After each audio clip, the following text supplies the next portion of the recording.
Let me see, recording. Yep. Welcome to the Dice Are Bad Storytellers. I will be your Dungeon Master, Jacom Clarkson, and I am beneath the mighty Addie, who was a host of the Zoom call just a moment ago. She relinquished her power, but I must return it, or else I will be smote. Moving on, Addie also hosts, also Lyre, followed by Daniel Monzingo playing Corvus.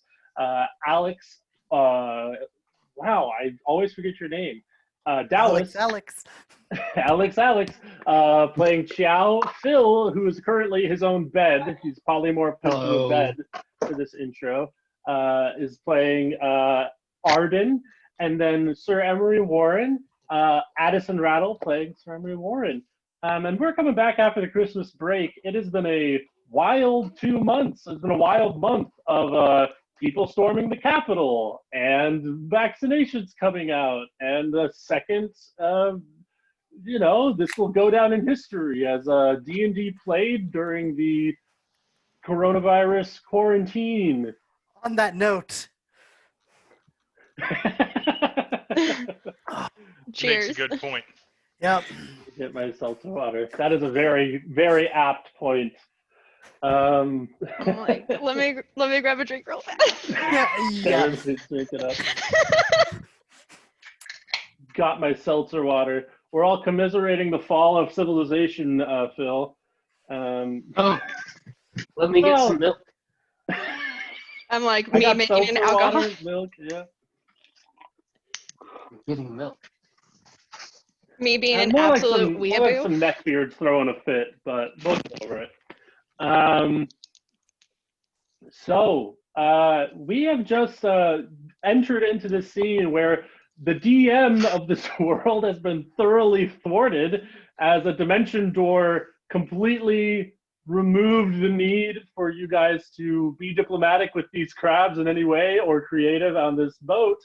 But the boat carrying Arden and Qiao, as well as about Jace. 4 other small, Jace Argin, carrying about 4 small crustacean-like creatures that are kind of gnome height and strange kind of crab construction, as well as Qiao and Jace as they come back to the shore. And the crabs look very scared. There's like a smog coming off of the boiling water, this like steam slowly boiling up and washing over the coast kind of constantly. And they arrive and they look to kind of the assembled parties. They see Ossia down on the ground, fully unconscious, and they are rightly concerned that you're going to beat the snot out of them. They go, the boat probably isn't large enough to carry all of you to Reliquary.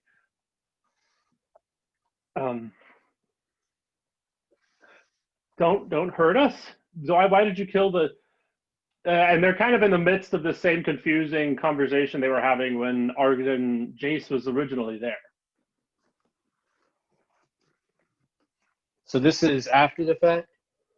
They've just pulled you guys to the shore. They're still on the same shore where all those crab artilleries were destroyed and all the Aldeath monks are dead on the ground. This is like starting off right at that point. Got it.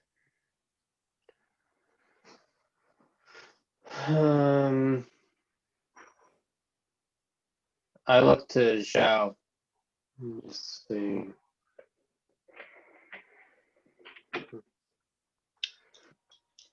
I just shrug.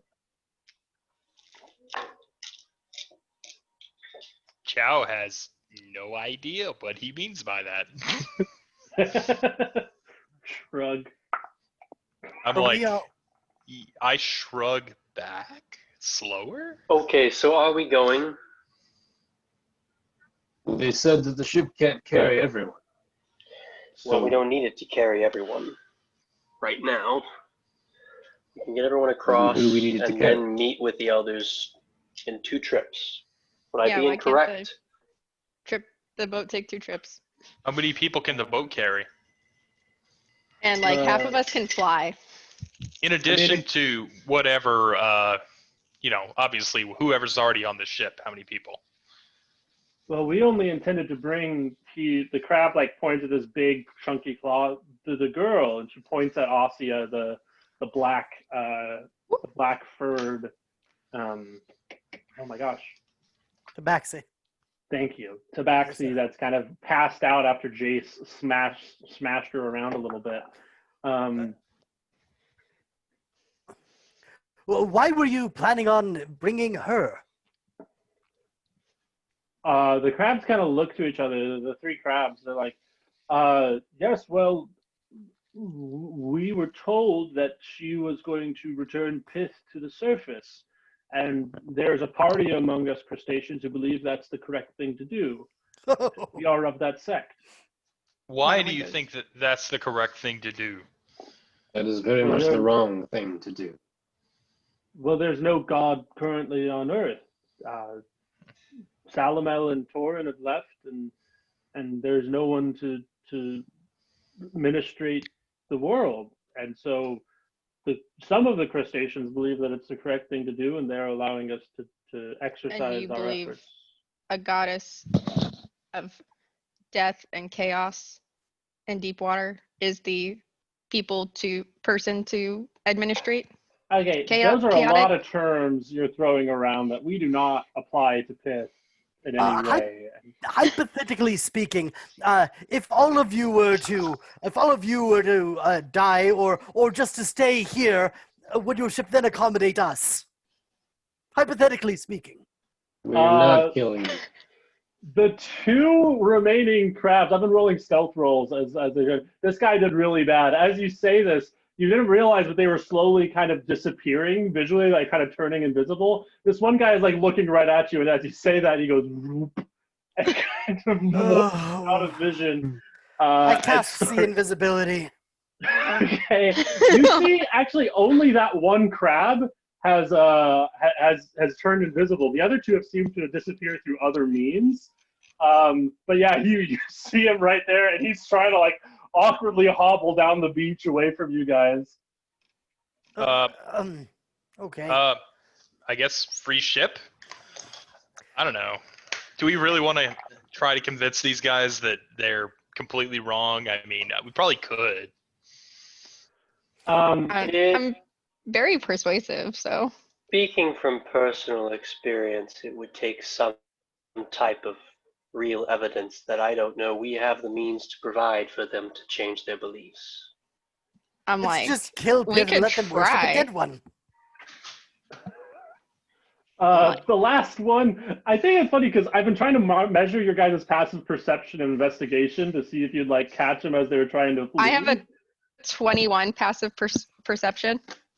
Truly wild. So you would have noticed the second one try to disguise himself. But the last one you guys all see as well as he's just trying to disguise himself. He turns himself invisible. You can still see him go over. He walks over to like a rock, lays himself down, and you see he turns his body into the appearance of a dead Aldeath monk on the ground. And so you assume that the other two have tried to disguise themselves as dead bodies to avoid just frankly having to deal with you guys at all. Well, they all appear to have disappeared, so it doesn't matter. Let's just take their boat and go. All aboard? You guys get on this strange. It's very gracious to call it a boat. It's more of just like a crab raft. It's like, and if you guys want to roll like some Arcana checks on this, like, but it's like it seems like it's made out of like strange cretinous, chitinous like structure, and it's like very red and seems to have some magical properties, but it's basically just like a flat crab shell. It's a natural one for an 11. I'll roll an Arcana check. I'm all right at those. Huh. Shocker. That's rare for Sir Emory. That's interesting. I'm like, for someone who's also proficient in Arcana, I do not roll well at Arcana. That's a 33. Jeez. Sir Emory, you look at this and it kind of looks like it's with a nat 1. You think it's like some weird druid nonsense? Like this is That makes effectively sense that the tribes would be strange druids. Yeah, it's just like a Nonsense. hunk of shell. That's pretty much like all it is. Like it's a magically conjured hunk of shell. Alex, I'm gonna say this combines with your knowledge of looking at the big siege weapons. And as you're looking at this, you're kind of comparing notes between the two things. Maybe. This is like Yeah, just go ahead. necromancy, but druidic necromancy. That's like they're forming living machines out of crab meat. And it's both like extremely ingenious and incredibly morally bankrupt. It's like it's like the equivalent of like making a car engine out of a dude. Or that's what it looks like to you. You know, I'm like, oh, this is a living crab. Hey guys, and I'm gonna turn in the direction of. I mean, do we know they're over there, Sir Emory? Do you make it clear that he's hiding? Oh yes, I let him know. I'm gonna be like, hey guys, one, way too much magic going on for you to pull off hiding. Also, number two, if you come out here and just talk to us for like 5 minutes, I promise you we'll explain. Because if we were evil, we would just blown up you, and I'm going to point at the dead body, and I'm going to be like, and not even spoke to you, because look, and I'm just going to gesture at Jace.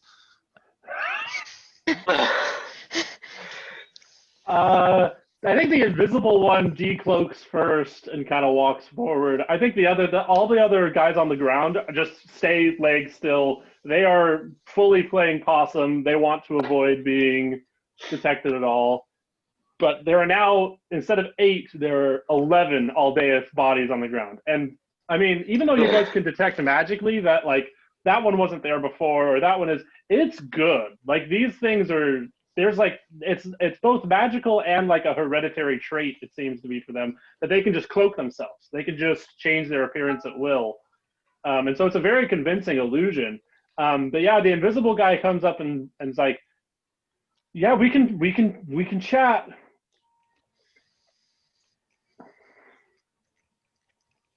My name is Clack. Hey, on a second. I can't hear anybody. So Oh, you can't hear anybody? I can now. Oh, okay. out of game. Did you just come up with Clack? Just Yeah, like his name's Clack. on the fly, or Yeah.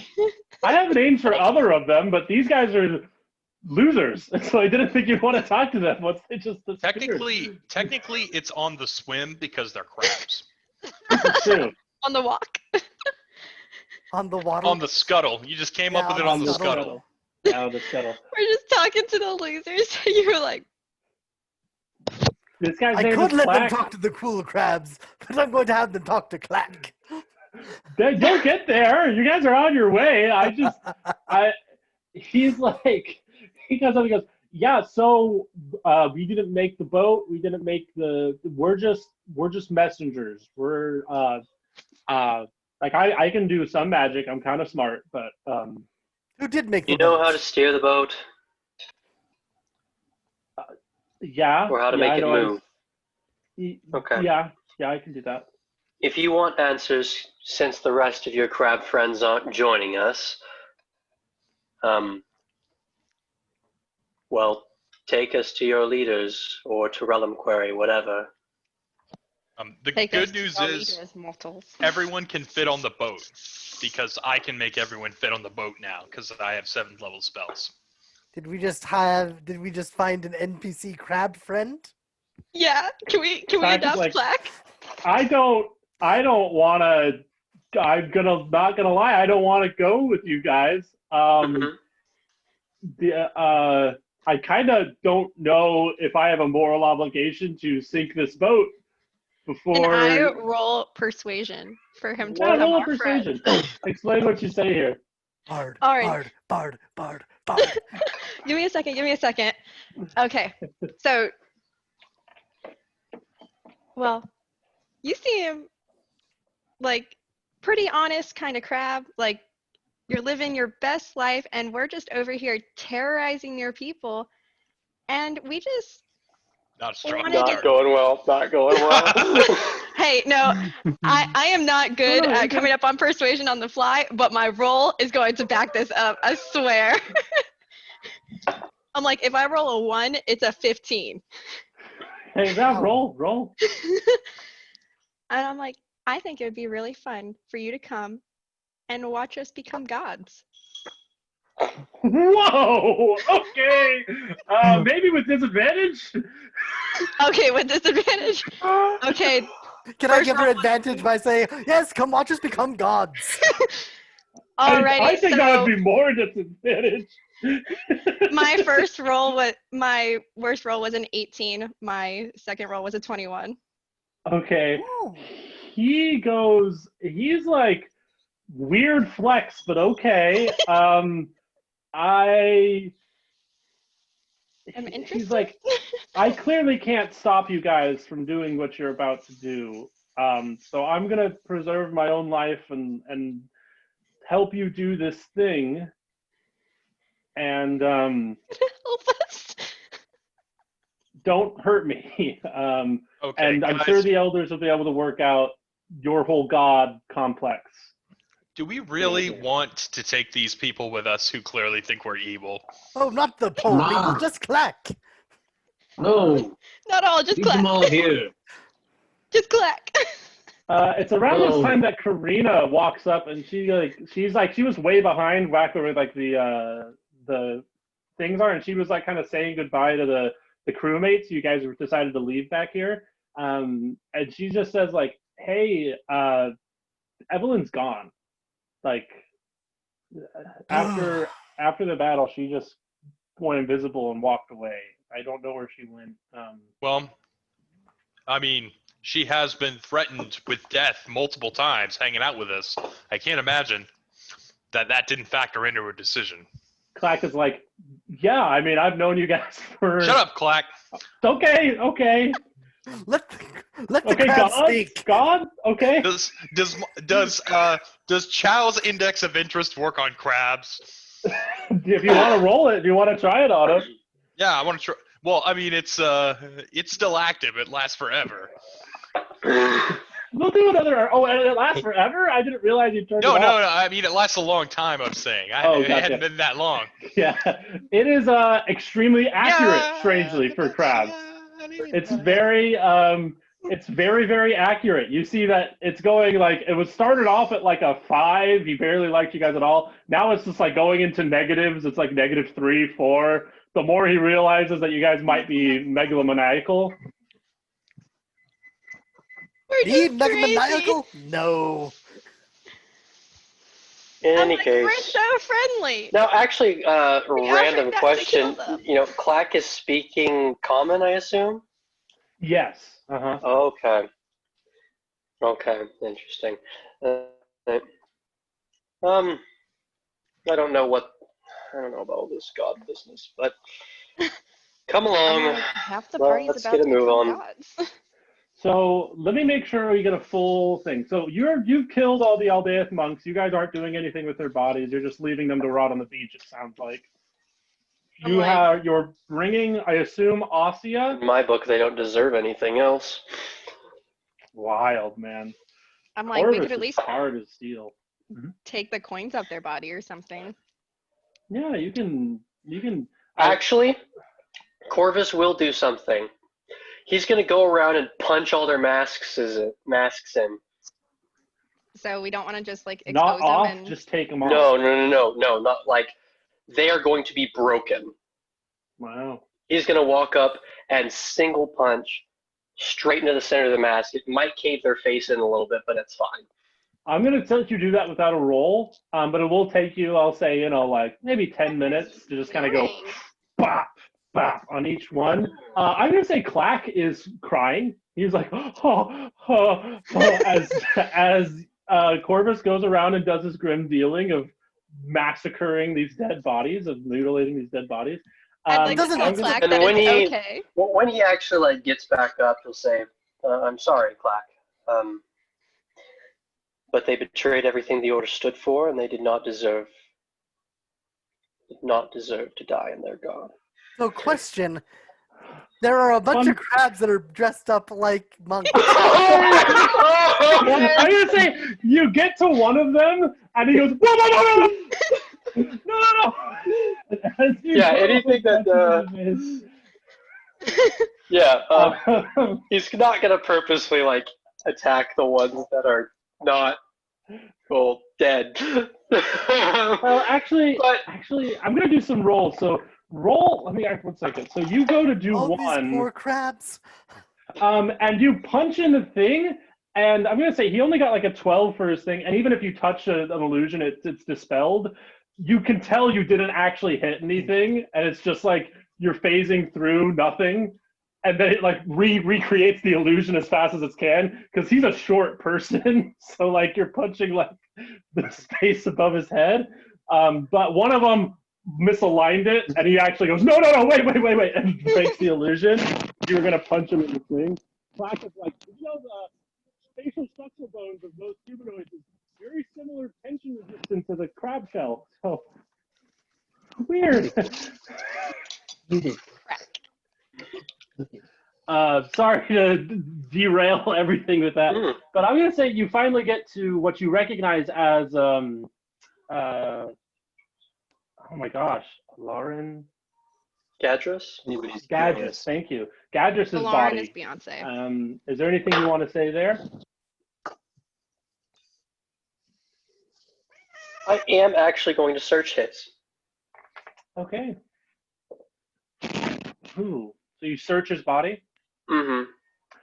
Roll me an investigation check, and I'll let you do this with advantage because you know all their monkly ways. As you're doing this, Karina is trying to help with like get Asia's body onto the boat. Who is your friend? I can't remember her name right now. Gloriosa. Gloriosa. She also helps get Gloriosa's unconscious body onto the ship. I'm also gonna go back and get Atreya's petrolized statue. Awesome. Do you guys decide to leave the crew back here, or do you want them to come with you as well? Okay, I need to talk to the crew really quickly because I'm gonna be like, hey guys, not that crew, our crew, everybody. I'm gonna be like, I was just go. Sorry. I was just doing some calculations, and I just learned a spell that maybe can get us to Reliquary without any issues. We could just teleport there. And I literally learned teleport. So we could not take this ship. It'll be less accurate because I've never been there, but somebody could explain it to me. And we could just teleport there. Have any of us been to Reliquary? This crab dude has been to Reliquary. And Yeah, I guess you Argin can has explain been it to me. over I mean, frankly, I could try and explain it, but it has been several. 100 years. It's been a while. I'm certain that it's changed. Okay, Grandpa. From the research I've done into the teleport spell, teleporting somewhere that you've never been before is rather risky, no? Unless we had a piece of something that was from Reliquary. Which we do. Don't have the a dust? ship? Do we? Or the dust that's from Reliquary. Is the dust actually from Reliquary? It goes there. Oh, well then. Off we go. I mean, we could 17 on my investigation. do that. Okay, I'm gonna say this. You pull out a bunch of papers that have been wrapped up into like the bodice of this guy, and he has some like, basically something that you know. It's like a little trinket that if someone tries to remove it without his knowledge, it'll burn up the papers. It'll like pour acid on them and ruin the documents. But you know that it's there already because you're an Aldeath monk, and so you manage to mostly remove all of the damaging effects on it.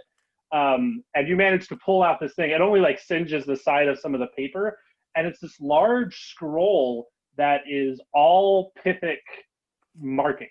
It's all, which we now know is kind of Aurelian markings as well. It seems to be some sort of scrawlings of a madman from your perspective, but from someone who knows this language or is more attuned to it, they might be able to see messages in it. Sir Emory. Speaking. Read this. Coming. You walk over, you read it. It's a dream journal by this Aldeath monk, and it seems to be trying to create like an arc throughout several dreams he's had, and it looks like you recognize things like he describes that Karina and Lyre have brought up about like being in this place with their family and all these tons of people.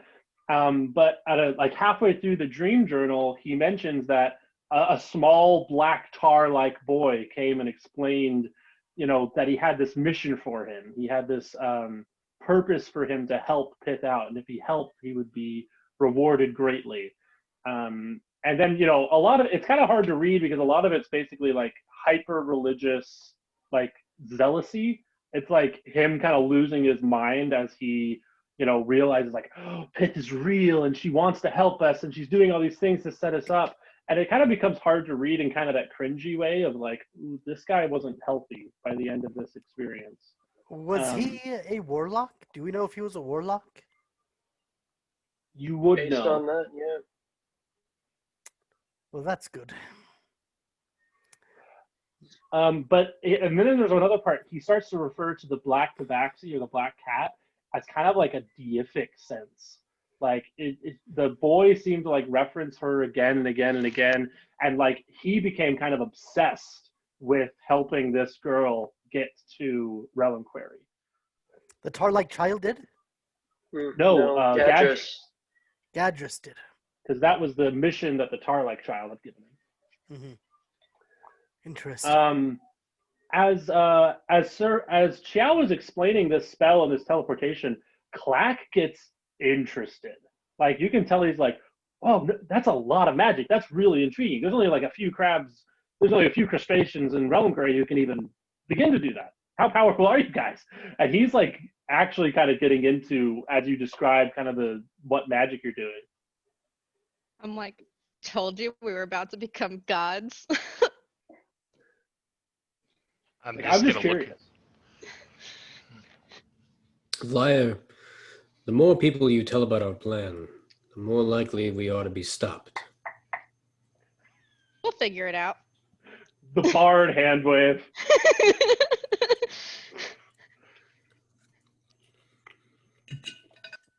But yeah, Clack seems to be like fully like he wants to experience the spell going off.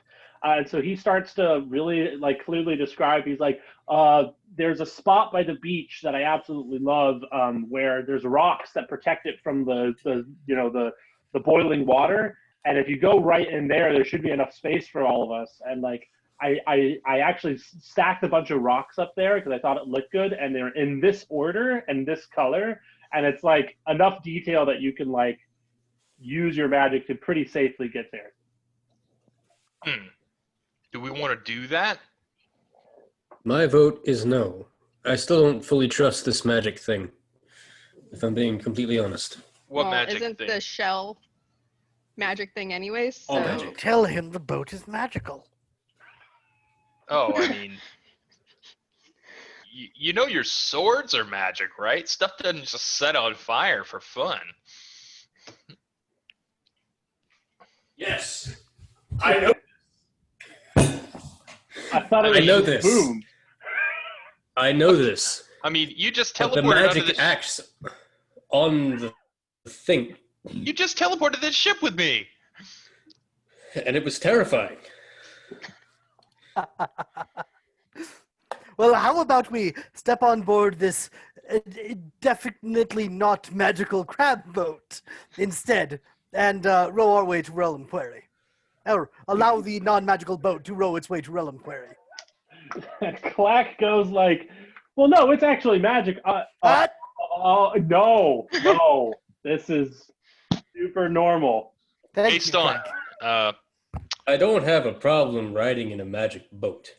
I know that our former ship was mostly magic too. Oh shit, he knows.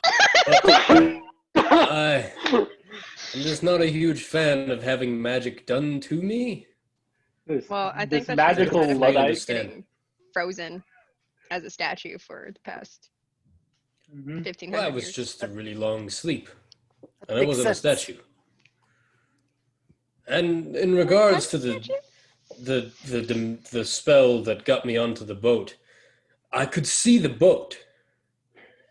And I knew where we were going.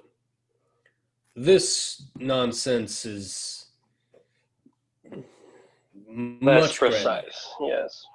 There is an alien environment around you, and to be fair, there is like this giant, mass of just boiling steam coming off of this several miles long, just stretch of ocean that you can't see the other side to. And so it probably is pretty spooky looking. It is probably pretty intimidating to even teleport through, much less swim through, or use the boat through. Yeah.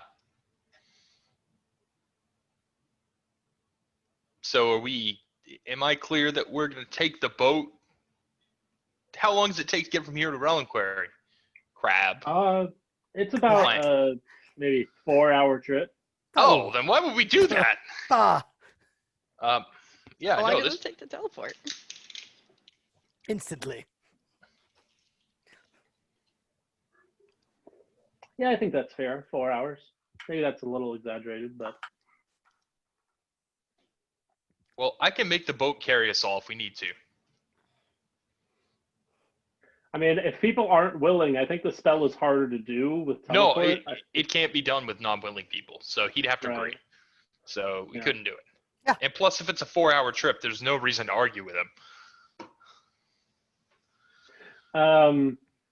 All right. Well, they go, okay, well, I will steer the ship, and we will move onward. The other crab that you almost killed on accident, Corvus, he comes over, and he starts to bring over the crabs who kind of like sheepishly are like, can we get on the boat too? Can we go back? I thought you said there wasn't room. Well, he said he's doing a. Oh, you're right. That was the spell. Was the way to do. No, I can fix it anyway. Oh, you can fix it anyway. Well, then, what are you doing to make us all fit on the boat? I'm going to cast Mordenkainen's Magnificent Mansion. Oh. Wild. Oh. Commence beach episode. Commence beach episode is right. So describe how you do this on the surface of this little boat. All right, I'm going to walk up to like a wall somewhere that how big is this boat? Is this like It is tiny. This is like a raft. Like it held just 4 small crab people on one side of the boat? I'm going to go to the edge, and I'm going to cast Mordenkainen's Magnificent Mansion. And there's like a shimmering doorway, and within there is a gigantic villa full of delicious food and servants.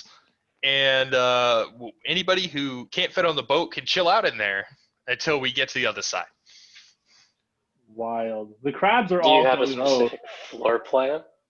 like food? Yeah. I'm gonna say There the wasn't a magic door there reacts a before. little strangely to your spell, and you see like the Cretaceous like crab stuff like meeting your spell, and it kind of builds this crustacean like doorway out of it. The spell all behaves as normal, and inside it's normal, but you can tell that the whatever living creature this boat is made out of seems to respond to your magic. And all the food is crabs. Each villa. Oh no. Okay, so they all go inside. The 4 people do. The 4 crabs do, outside of the one who needs to steer. And he's like, I want to check that out after this because that seems really nice. Clack.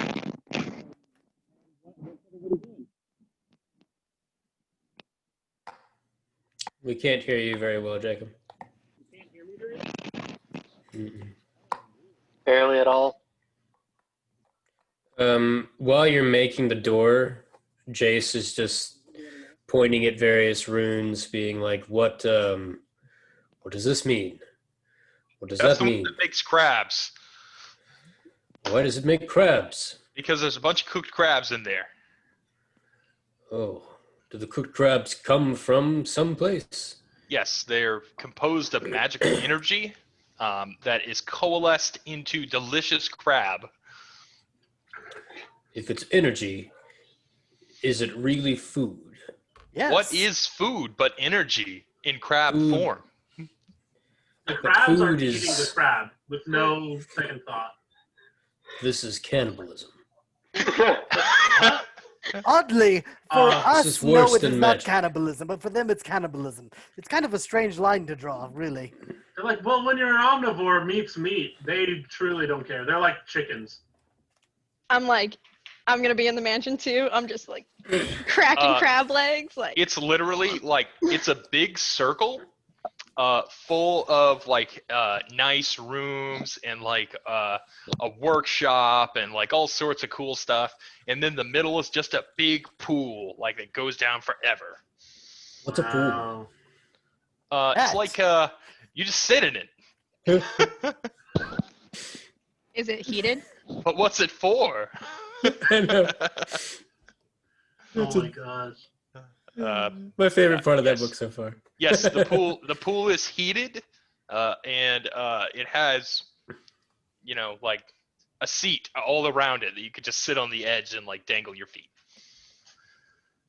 Everybody super enjoys themselves. You guys go in there. You guys bring Ossia and Gloriosa. I assume those are the only two people you're bringing. And I just want to establish some facts as we go forward. Jace, you have the codex as well as the brick of metal that the key has been melted into, the key to Pith's cage. And anybody staying outside with Clack as he steers you guys to the island? I'll stay out. Okay. Oh, you selfless bastard, you. Well, I will also if he- stay out. If he kills me somehow, the mansion will end and you guys will all show up. And fall into the And then the boiling boat will ocean. I will also stay out. Okay, you guys stay out. He seems very interested in your magic, and he's like, "Well, I'm excited for you to meet us. We crustaceans have been quite secretive as a race for the hundreds of years we've been alive, well, we thought that we were meeting with more humanoids that were aligned with Pith, but beggars can't be choosers, right?" I'm going to spend the entire time explaining why he is deeply wrong and that Pith is evil. Interesting. In a scientific way, not in like a convincing way. Yeah. Roll me an intellect check on that. And if you want to give him the help action on this, Phil, you can as well. He is interacting with this weird raft in a really weird way. He seems to just kind of be like poking and prodding it at different places.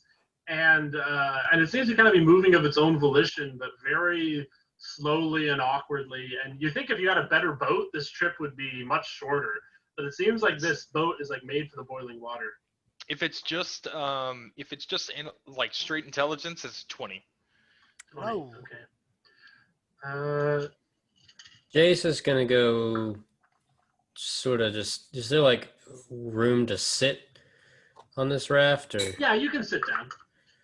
Yeah, he's gonna go over to, I guess, the stern. He's gonna just sit and look off into the ocean.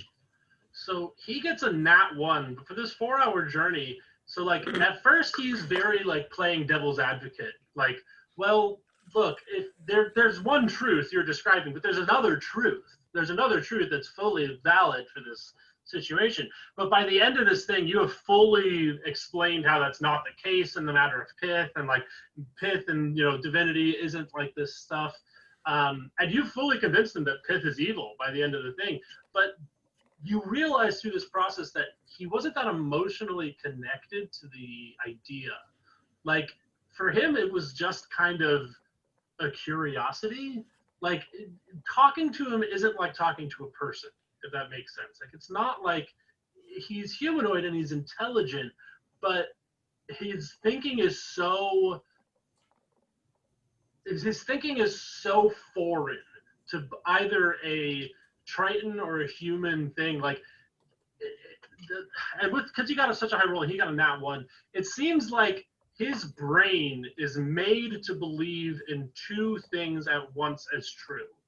It's like talking to a backwards person. Like, if you were to say this water's hot, his first instinct would be, well, it would be cold if it were on the sun.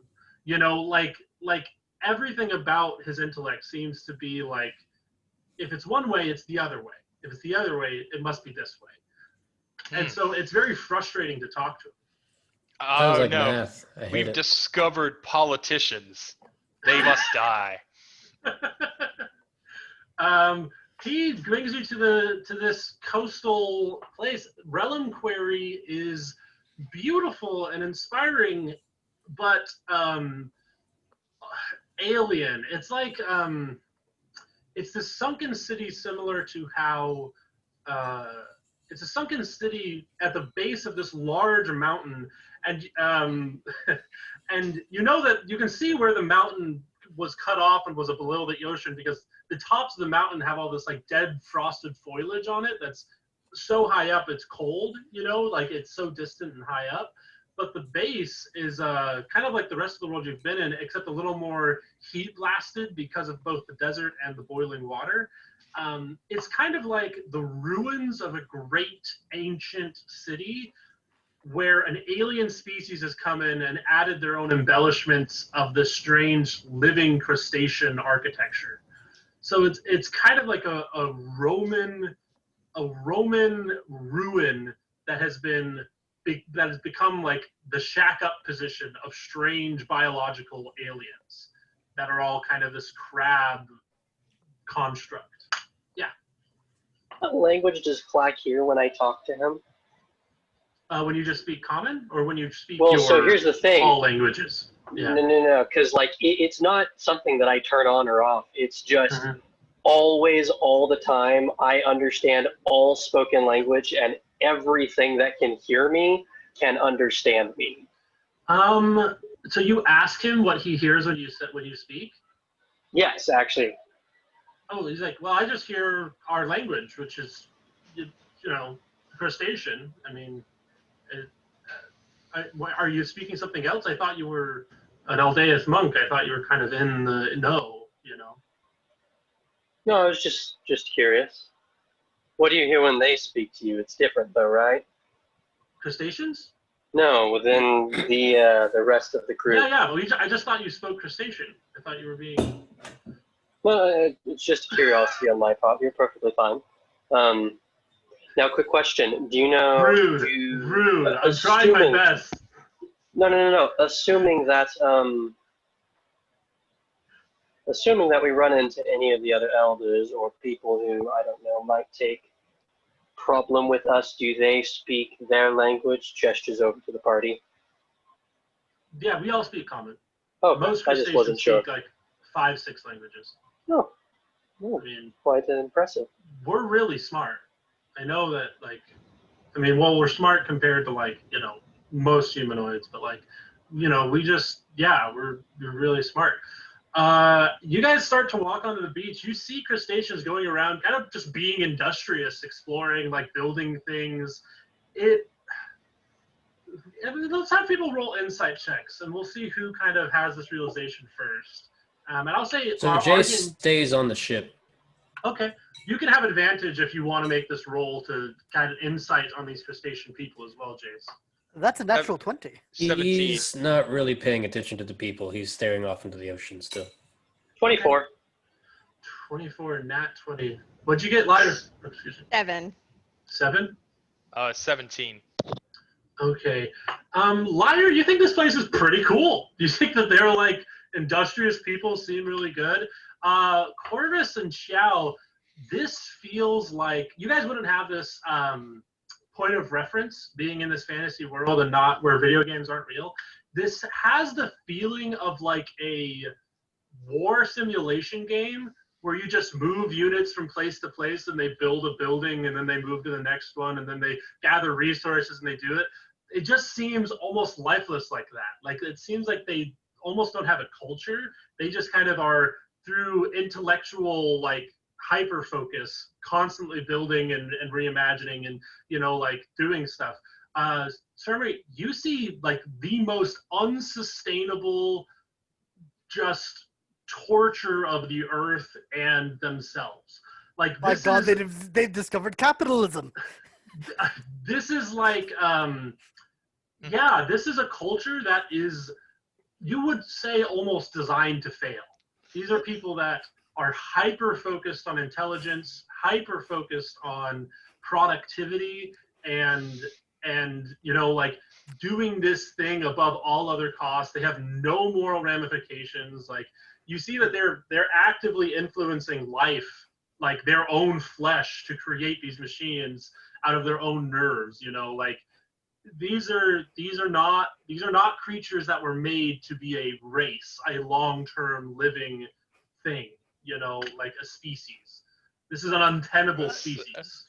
This is absolutely incredible. They're going to burn this place down eventually. There's going to be nothing left. We cannot allow them to leave this island, because if they take the rest of the world with this, everything's going to be fucking eaten up. But it's like, oh no, we have intelligence. This is fascinating.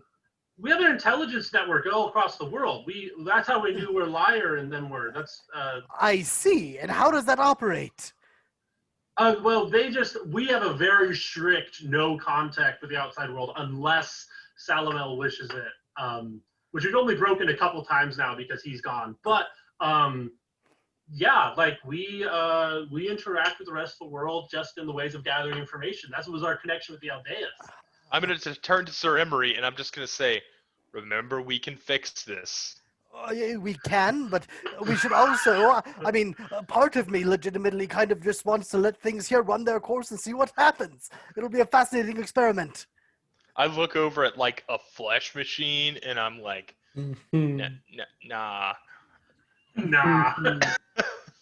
Okay, by the way, when you said that thing about capitalism, I'm just imagining, like, all the crabs doing their thing. Then there's one crab who's like really old, and he's like, I am asking you once again to throw off to stop building flesh machines. So the Bernie crab is just trying so hard to make it work. Yep. We'll cut away from this realization of kind of this culture. What's Jace doing on the boat? Jace is looking out at the rolling sea back at the land that we came from. And he takes out his swords and looks at them one by one. Well, each at a time. Yeah. Is that all you're doing? And then he takes the circlet off of his head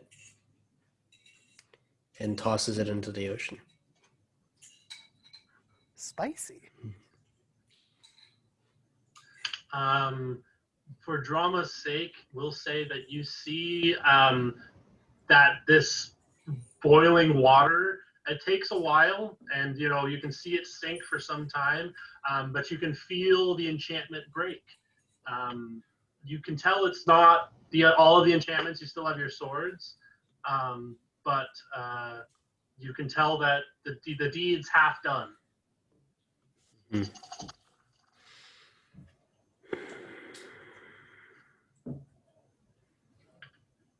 And then he stands up and he walks to the rest of the party. Okay. Jace walks back to you without his circlet on. I had this character already in mind, but you guys have made him for me, and it's perfect. This extremely large crustacean, extremely large, is coming through, clearly like 10 times the size of other people. He's pushing crabs out of the way. He's like, you fools, you morons, get out of my way. And he's just like tossing people aside. And this is the Bernie crab. You can tell this guy is immediately wiser than kind of the people around him. He sees what's coming up, and he sees you guys broach the ocean, and he goes, oh, hello, my name is Crab, as I was the first one. I was the one who Salamel originally created. Welcome to Realm Query. It's not quite what it was long ago, but no, it's very different. Right. Let's see. I hate what you've done to the place. He looks at you and he's like, Jace Argin, you're a story. I recognize you from your bust in the libraries. Well, Jace just sort of, it's like,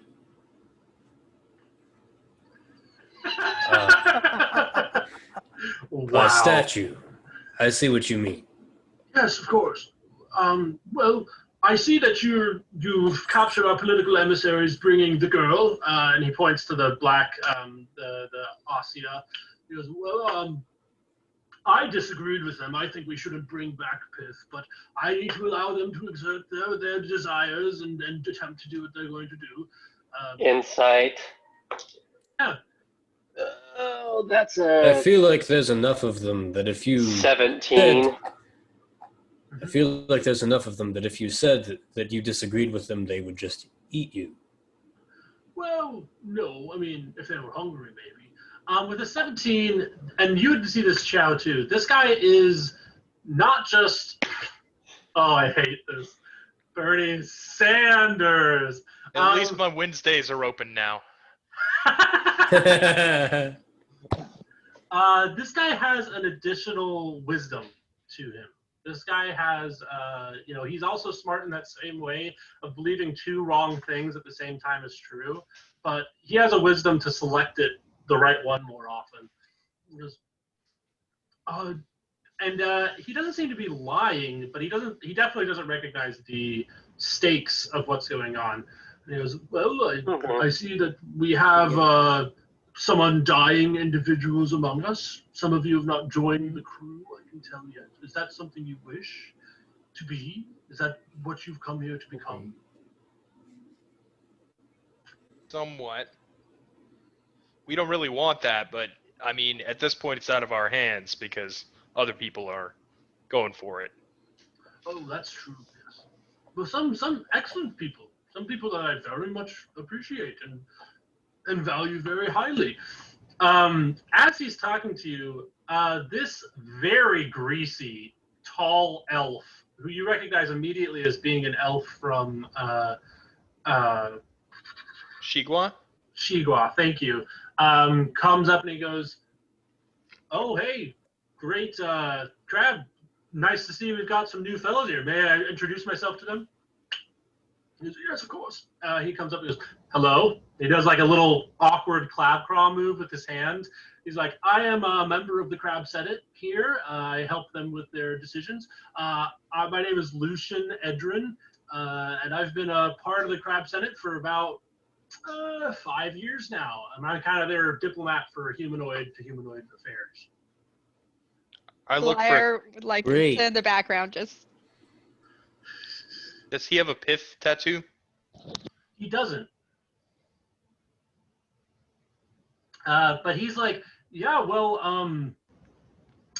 you can roll me a history check, actually, Qiao as well, if you'd like. Anybody who has Qiao history. Lyre, actually, you could do this as well. I'll like a DC roll as 20 well. check. Yeah, you might. This will be a harder one. You can roll with disadvantage because this is a foreign person. 26. I'm like, it's not me. Ooh, that's a 27 with disadvantage. Wow. I got this bunch of eggheads here. So, Lyre, you don't know anything about this. This is something that would have happened when Qiao was like 5 years old, and Survey when you were like 10.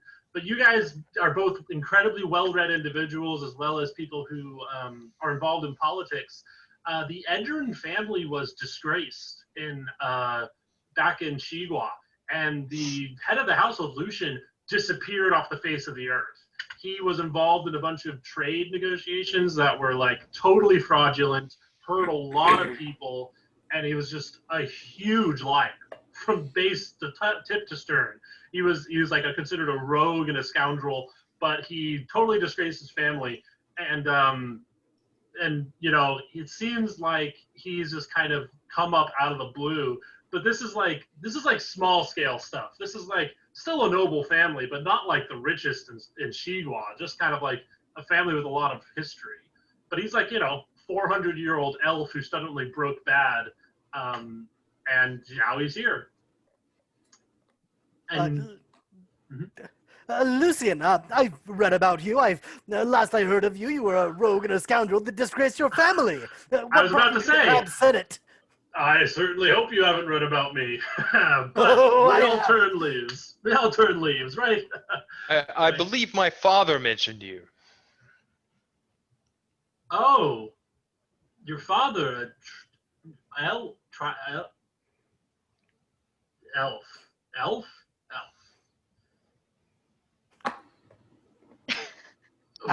Ooh, I feel like Elf. I am really messing this up here. Let me just start over. I am, as I said, Lucian Edrin, and I'm kind of be your emissary to the new crab culture of Relimquery, where we serve the gods and fulfill the wishes of Salamel and Torin. And Pith, apparently, as well. Yes. I was about to say. I'm like, that doesn't sound like just how about it. Yeah, this dude was just telling us how you guys were trying to bring back Pith. Well, yes, I mean, Salamel spent the majority of his immortal life protecting and entertaining Pith. So And upon trying hearing to of keep return- her from returning. Well, that was only the past 4 years. What's a squabble among gods? Lucian is like, That's the Fate title of of the the Earth. episode right there, yeah. Yeah, you can tell. Like I've been saying, these crabs have a very strange way of looking at the world. And Lucian is twisted enough to understand it, and it seems like he is fully taken to this strange, weird intellectual culture. But he says, well, we can introduce you to the others that were chosen by Salamel and Torin. If you made it here at all, frankly, you must be chosen. The oceans and the defensive mechanisms that we've put in place to simplify our political dealings are staggering. Oh, we didn't notice him. Then again, we didn't really sail here. Well, Fell it seems rather like you did gracefully. convince Clax to assist you.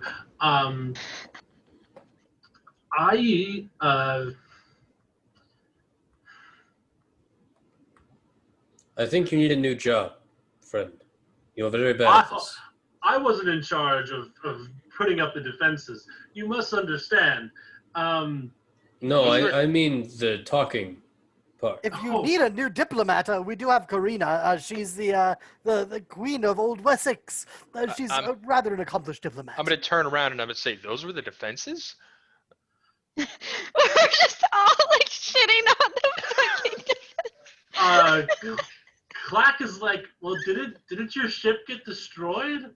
Like, I mean, Well, yes, yeah, and then but we took yours. The ship wasn't the dangerous part of the ship. We were. Anyway, where are these people?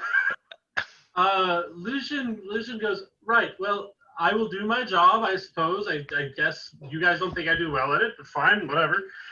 He says, these are the Crustaceans. They were created by Salamel some 300 years ago in his effort to appease Pith further, and we discovered later to distract her from his machinations to seal her away, to lock her away.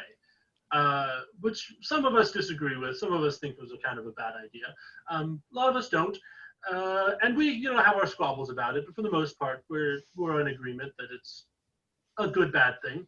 And the Crustaceans have been garnering knowledge and creating this place wherein we can serve Salamel's wishes. 4 years ago, 6 months ago, when the earthquake happened, Salamel disappeared. Salamel seems to, he went into the depths and disappeared. So too did Torin. However, Torin left some 4 years ago. 4 years ago, Salamel changed his wish for the Crustaceans and made us establish ourselves here in Relimquery as it was rising to the land. And ever since, we have been growing the defenses of Relimquery, increasing its protections, and serving those whom Torin and Salamel chose to You mean Torin left? replace them. Oh, 4 years hence Torin took the great journey. I haven't been there. Lucian points to himself like, I personally have no interest in becoming Undying. However, Crab has. And Crab goes, yes, I was there when he left. He walked into a golden cage, and we attached him to a chain affixed to a large column in the center of the room, and he rose upward. He gave up. Crab person goes, Jace walks away. The Crab is kind of ignorant to your frustration, and he goes, well, some people think he gave up. We think he just got tired, and that's my personal belief. But he gave us lots of things to protect ourselves, defend ourselves. And then after the earthquake, so too did Salamel. Salamel decided to attach himself, put himself within a cage and descend as well. And right after the earthquake, which we believe was because Pith was returning and he felt no need to remain and be a god when she was doing her job to return. So there are no gods right now, right? Other than their influence still retaining on the earth. Well, I suppose that's one way to look at it. Yes, but all of the gods have left. I don't know all of the details of the well. They seemed a little confused when they explained it to me, or desperate, may be a better word. But I understand it is affixed to the nature of the world, and it's very important. And when I choose to pass on, if I ever choose to pass on, I will need to find some way to fit myself in one of those little cages. And he kind of laughs. He's kind of unaware of kind of the depth, you think, of the same understanding that you guys have. The crabs continue to bustle around you, kind of mechanically, just going about their business, squabbling amongst themselves, kind of unperturbed by your revelations. I'm just gonna be like, you know what? I've changed my mind. Jace is right.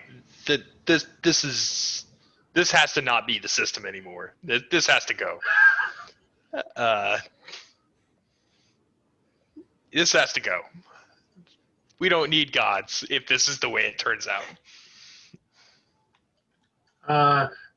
The crab guy goes, oh, that's certainly a perspective to take, one that I partially agree with. I glare at the crab until he stops talking. I'm sorry, are we... One moment. Then I turn back and look at the party. Oh, right. He turns to talk to Lucian while you guys talk amongst yourselves. What do you guys think? Don't kill them all. Kill them all. I feel like perhaps the best way, if we were to see this through, I mean, ultimately we have to find some way of resolving all of this. Perhaps the easiest way is for us to become gods, and then once we are, reform the role of a god. I agree completely. I think that's what we should do. We'll fix the system from the inside, because that yes. always goes well. Well, it's more like just hucking the entire system in a bin. And then rebuilding our own system, which is indeed flawless. Karina goes, I mean, country craft and government craft is a very complicated topic, but I definitely agree a hard reset could be useful. Asia and Gloriosa say nothing because they are unconscious, slung over somebody's arm somewhere. Pro Pith people don't get a vote. Now, Asia herself was unconscious when I stabbed her with a dagger. Does that, mean that she's just gonna, until someone unstabs her, stay permanently unconscious? Well, it's hard to know. You might not know enough I figured. We can also It's- disintegrate her in, like, the next day. We can disintegrate her, and that'll put Please her out for a couple Do hundred not years. disintegrate my sister. Yeah, I felt Oh, like yeah. that would Sorry. probably damage my relationship with I Lyre. forgot who we were talking to. I was like, or who we were talking about. I was like, if we've just got some undead, like, unliving thing that we don't want to deal with anymore, we don't have to leave them unconscious. We can just kill them forever. Lyre's relationship with the whole party has been damaged, and she's kind of like Ooh, skittish cat moment right now. I will say, Corvus, that you do know, and Qiao would know this too, that the daggers don't stop Undying from healing themselves, but it slows it dramatically. And so if it wasn't for the dagger, she might be up by now already, because she was, kind of all whole together, her body and everything. But the daggers do seem very useful in that sense. Okay, But so yeah. do we want to go through the challenges and become more powerful? Is that the goal right now? I mean, I think that's a worthy goal as well. I mean, we don't necessarily have to begin right now. We can also, although there is Johann in Wessex, So, but like, are we all becoming gods, or only like 3 of us becoming gods? Like, because it seems like if more of us become gods, that there's more of a power check in case something like this happens again. I think it would have to be all 4. Okay, here's my opinion. You need the 4, but the others after that are optional. We don't have to retain. I think the Undying system is probably the worst thing anyone could possibly imagine, right? It's like, sure, you get to be immortal for a while, but then something will happen to you. And you will be in agony for the rest of existence. Like, that's unacceptable. I mean, that has to go. And, Absolutely.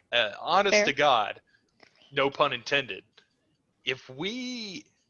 the problem is, if we don't completely get rid of the system, then some dumb, evil schmuck will come along in a couple of millennia and make some dumb system again. And clearly these people, and I gesture in the direction of Willemquery, that were gods before didn't know what they were doing. And, they ended up with Pith, who ruined everything. So And we burn it all down.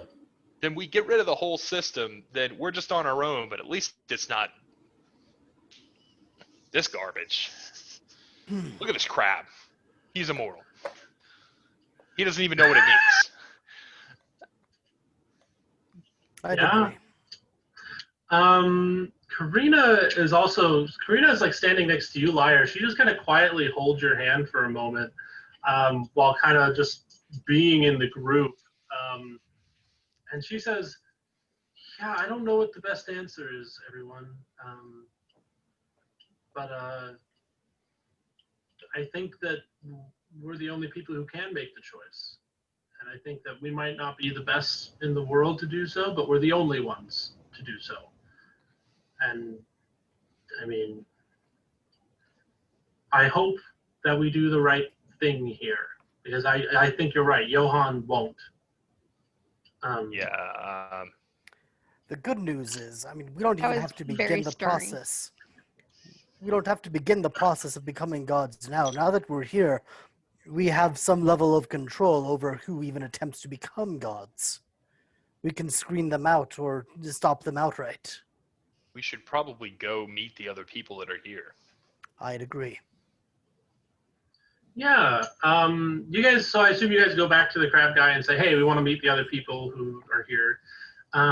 He goes, "Yes, of course. For sure." He starts walking by, lumbering along. He's just, pushing crabs out of the way everywhere he goes. He seems to be very disconnected from the flow of the crab culture. And Lucian is following along, and he's just pointing out little details like, oh, yeah, over there, that's when we first broke ground on the new Senate building. There's this obnoxiously gaudy half Roman architecture, like Senate building that is like, the ruins were built into it. And he goes, it was my idea to kind of mimic the same, architecture of the Senate building. Lucian, I think there's still warrants out for your arrest. You mean in the country that doesn't exist anymore because warlocks tore it to the ground? Yeah, that one. Oh, right. Is there a point? I'm sorry. No, I'm just talking out loud. I'm not Your used to mouth getting. is liable to get you in a lot of trouble. Not here. Whose mouth? He waves around and like points at all the crabs. They love banter. I was made for these people. I haven't. We haven't been talking to this guy more than 5 minutes, have we? No. Okay. Oh, I mean, cast yeah. wisdom save. Get him. Ooh, that's like I gotta make sure I hold to my numbers. So that would be a 20, dirty Okay, 20. that'll do it. Nothing happens, but I'm irritated. Okay. He goes, well, you got to understand, it's a culture. This is a culture of people, totally reasonable people that have all decided that truth can be two things at once. And that is exactly what I was born to be, to say. And he's obnoxiously like clacking at crabs he recognizes as he's walking along as well. I don't know why Qiao's so irritable today. He's just irritated that these crabs are so inefficient. No, By Addison, its very definition, truth can only mean one thing. Sir Emory likes the crabs a lot, but Addison wants to kill them all immediately. But hey. Oh, man. I love it. Oh, somebody sent a picture. Oh, don't worry about that. Okay, yeah, I will. It's just a Roman crab. So you guys walk along, and you come to a cave that's built into kind of the side of this large mountain, and you see inside the architecture is a little more human-like, is a little more humanoid. It seems like this has been made for more people. And as you walk inside, I'm just going to roll a 1d4 and see who you meet first. You walk inside, and you see a brown-furred, incredibly muscular and lean tabaxi man. Lyre, you immediately recognize this as your father. What? This is your father, Defiant. No, Defiant I'm like, Edge. And he's currently like lifting some weights in a corner. He's got like a big boulder. He's lifting it over his head. And then he's doing like breaks where he's like holding it over his head. He's unrecognizable from kind of the drunken lout you remember from 4 years ago. He has turned himself into a lean, mean, rogue fighting machine. Jace immediately walks over to him. Oh, hello! Welcome. Not often we get new humanoids here. How are you? How much weight is that? It's about 50 pounds. It's not a lot, but when you move it fast. Mind if I join? Yeah, for sure. There's just a series of rocks all over the place. In some places, they've like molded them to be more like weightlifting-like. But this guy's at like the peak physical performance. And like not like the big bulky like Dragon Ball Z physique, like the lean panther like stringy muscle kind of physique. And he's interacting with you guys. He says hello. He says, "Oh, nice to see you, Lucian. Hello, Crab." And he says, "Wonderful to meet you. I'm Defiant Edge." His eyes land on you, Qiao, and you see this explosion of confused emotion go over his face. And he rolls a nat 20 hide check. He completely disappears. In 1 second, he's holding up a rock. He sees you, and through some incredible level 20 roguish wizardry, he has disappeared behind a whole assortment of whatever equipment is in the room, and is just fully gone. Hey, so if you lift more than one at a time, it's heavier, you know that, and it gives you more of a... Where did he go? Only women have reacted this way in the past. Where did he go? Oh, no. Did he do a magic-y, vanishy thing? I'm just gonna. Unclear, but likely. I was having the most lovely conversation with him about weightlifting. About lifting things. Can I like Yes. make a perception to try and find him? Yeah, you can. I'm not even looking for him because I don't even know who this is. Does a 29 find him? Wow, I'm gonna make him roll another stealth check. He rolled an 8 and a 16, but with that 16 even there with advantage and everything, I'll say you see him kind of giving away his position as he's like looking over a large boulder from quite far away. He's traveled quite a distance away from you with his stealth check, and you can see him just like the confused terror of a father who never thought he'd be a father again in any meaningful way. Wow. I like look at him and I'm like, Daddy? Daddy? Daughter, Oh, because they're both Lyre, cats. Lyre. Nice. Oh gosh. You don't even remember my name? No. No. I think remembered your name. He's It just actually took a her second father. because I was working out so much. How are things? How are you? How's your mother? Dead. Oh.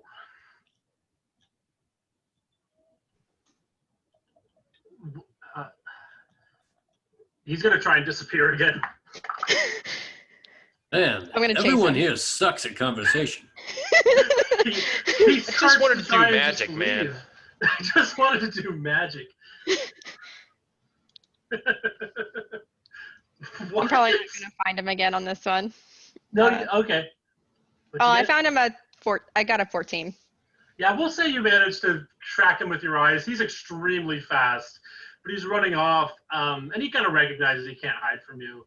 And he comes up and he goes, "You have to understand, I loved your mother. I loved you. I was called by a god to come here. I didn't mean to abandon you.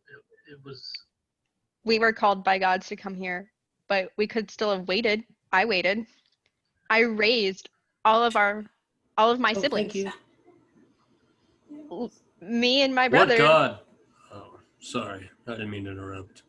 I'm I- having a fucking moment here. I believe you, and I'm sorry that I wasn't there for you. It's like, your mother was incredible. Your mother was the only woman I ever loved, and when we first started dating, she had 11 sexual partners at the same time, and was a wild woman. She was incredible. She stole, she drank, she was amazing, and I loved every minute of being with her. And then I was called by a god to be a rogue, to be what I was meant to be, and she understood. She told me she did, and I What should have god told called you? Torin. Oh. Fellow Tauren. Interesting. Yes. I thought I was the only one.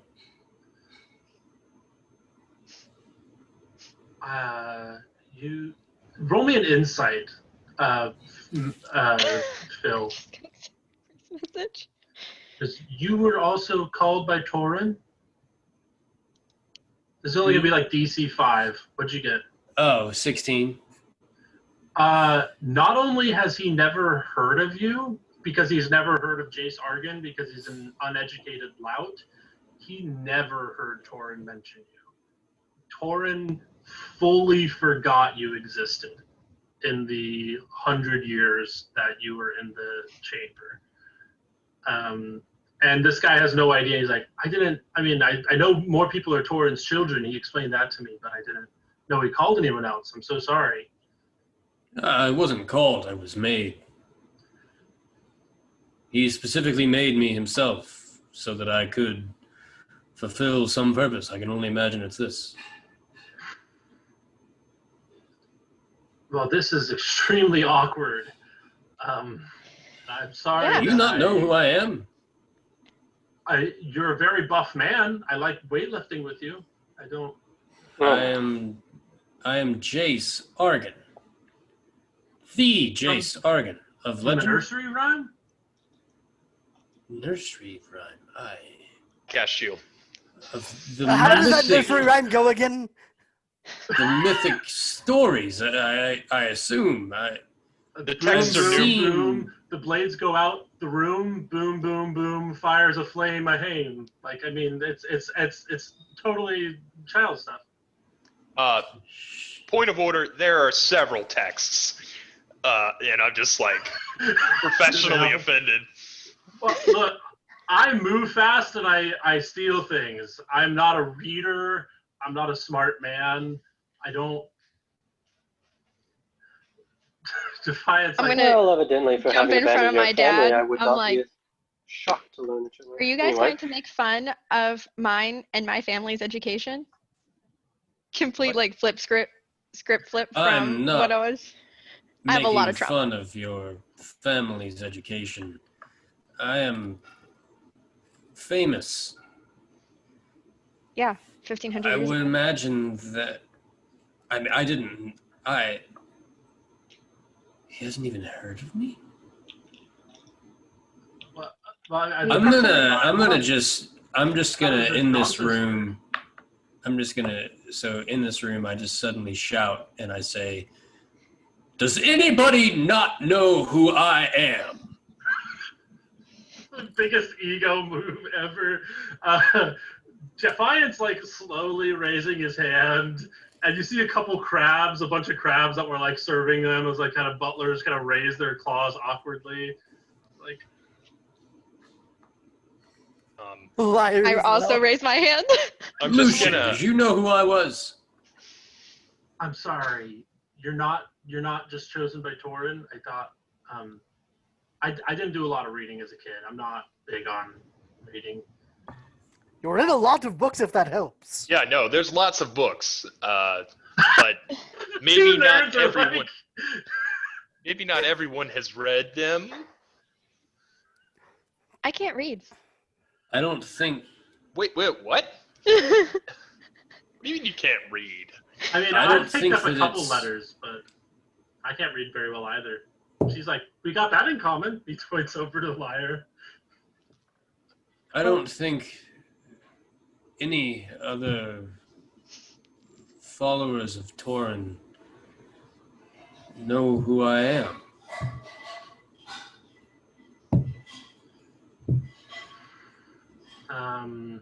Depression sets. Defiant goes, hey, Lyre, do you want to go chat for a while? Do you want to catch up? It seems like your party is kind of still figuring things out. Do you want to kind of just catch up for a little bit? He kind of interrupts the awkward moment. Yeah, I'll go do that. Yeah, we'll catch up with you. We haven't seen each other for a couple of years. And he takes you off into kind of like a side area of the thing. As he leaves, let me see. I'm gonna roll this again, but it's gonna be I'm sorry. weighted a different way. During this lull, I'm gonna turn to Jace and I'm gonna say, "Hey, the gods sort of abandoned everyone. I wouldn't judge yourself based on what they've done. They haven't done a good job." I was created for the purpose that we are about to carry out. Or at least that's what I lived my whole life thinking. I gave up my family, my wife, my children, to go into that sarcophagus, to wake up when I did, to be where I am now, and in the hopes that Tarn would be here to tell me what to do next, or to have someone here who knew what to do next. And he forgot about me and left. Well, I mean, then That's one way to maybe look at it. you're better off in charge than he was. The crab comes up and goes, well, let me introduce you to who was chosen to potentially replace Aurelian. We hadn't worked out the details, but she was kind of who we've been looking at. This woman comes in who's blonde hair, very muscular as well, but she has a bow strapped to her back, very tall, kind of Amazoness woman. And she sees you and goes, Well, hello, everyone. It's not often we see a lot of, humanoids around, a lot of crustaceans. My name's Rococo. Wonderful to meet you. To Argin, she has like a very passing familiarity to like your wife, from so long ago. She just kind of has similar facial features, nothing too drastic. But she is a ranger, and you can tell that she's a very, very competent, powerful ranger. And she just basically is very, very polite. It's like, nice to meet you. I'm excited for you to join our training group. Can't wait to get to know you more further. And she just kind of, after saying that, kind of lets you guys introduce yourselves by name and then walks off and starts training some more. Are you related? I say to Sir Emory. I don't believe so. Why? Crab's like, well, so we know that in order to do something, they didn't tell us what. They all had to be related to Aurelian, and they were trying to find someone who's related to Aurelian, but they just got as close as they can. I don't know if she actually has any Aurelian blood, and now that she's undying, it's very clear that she doesn't have any. But they thought they could have had some other alternatives. They said Aurelian left some artifacts behind that they maybe could have used to, make her a warlock of them. But they didn't know the details. They didn't know how to make it happen. But that was hundreds of years ago. I hate to inform you, but kind of close doesn't cut it when you're talking about blood magic. How do you know? Do you know why any of these people are here? Other than that, they were chosen by gods? They were chosen by gods to become undying, and they said that it was so that they could restructure the world after they got rid of Pith. But they said that the secrets were very powerful, too powerful for us to know, which I respected, as we are their creations. I feel like you know things I don't, which is very rare for someone my age. Anyway, cool. Where are the other two? He goes, oh, right this way. He walks you to another section. This is like the food hall, and the amount of food these people have to eat to maintain these physiques is truly terrifying. It's like a cafeteria just filled with meat and vegetables and everything. And you see, we'll see. Wait, before we go, I'm gonna stand next to Jace and I'm gonna say, hey, are you gonna try to murder the person who's Pith's champion immediately? He's totally silent. I've been so mean to Jace Argin. I feel terrible. Like Jace just walks towards the room with the food. I'm just wondering. Okay. He sees the food.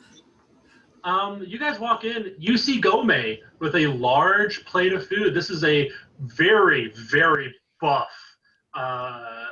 What's the word? Triton man. Very tall. Has an eye patch on one eye. And he hasn't noticed you yet. He's just eating. This is a physique of similar power to Jace. I look at him, and I keep looking at him, and I say, "Who is?" I'm assuming that he's Salamel's champion. He goes, "Well, yes. How did you know?" And as he hears Crab speak, he turns and looks at you and goes, "Shrimp, my pink little student. So long it's been since I've seen you." He stands up. He's very kind of creaky. He's kind of like an older man. He's kind of got like old grayness to him. But you can tell he's undying. He goes, "I remember just 10 years ago you were begging for your life at my feet with that broken femur of yours. It's good to see you, lad. You've become quite a man." You know this person?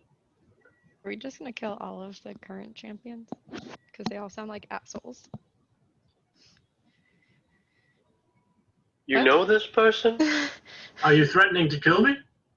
I'm not even. You're not even in the room, but yeah. He puts out his Qiao. hand. He says, And I can tell just you've like become a man. in front of his face. This man's extremely powerful. You can tell this guy is of legend in a more mundane sense than Jace is. This guy is like he would show up to like tournaments in Shigua and Old Wessex and wipe the floor with everybody. And like they banned him from participating because he would kill all the opponents he went against. He's just an incredible martial artist. And apparently he's trained Qiao, or he's at some point been training Qiao during his childhood. He goes, yes, I assume because of my exemplary performance in the martial arts, Salamel chose me to represent him as his champion. Now that he's left, I don't fully know what that means, but I have the wisdom to wait and see what he meant and find that out.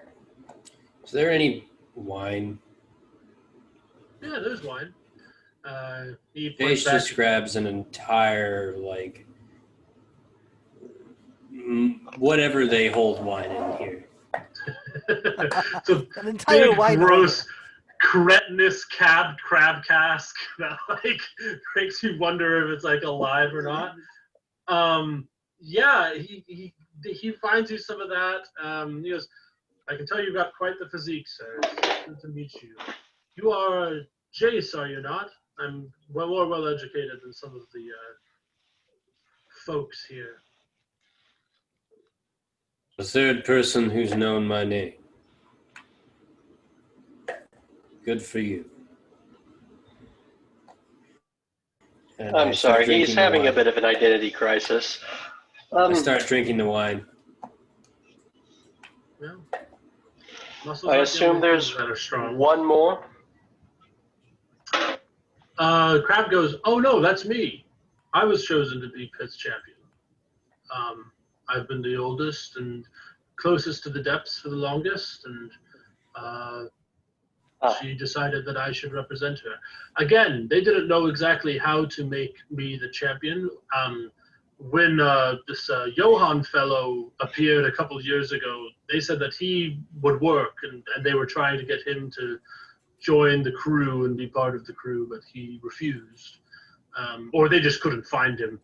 And so they went back to plan A, which was me.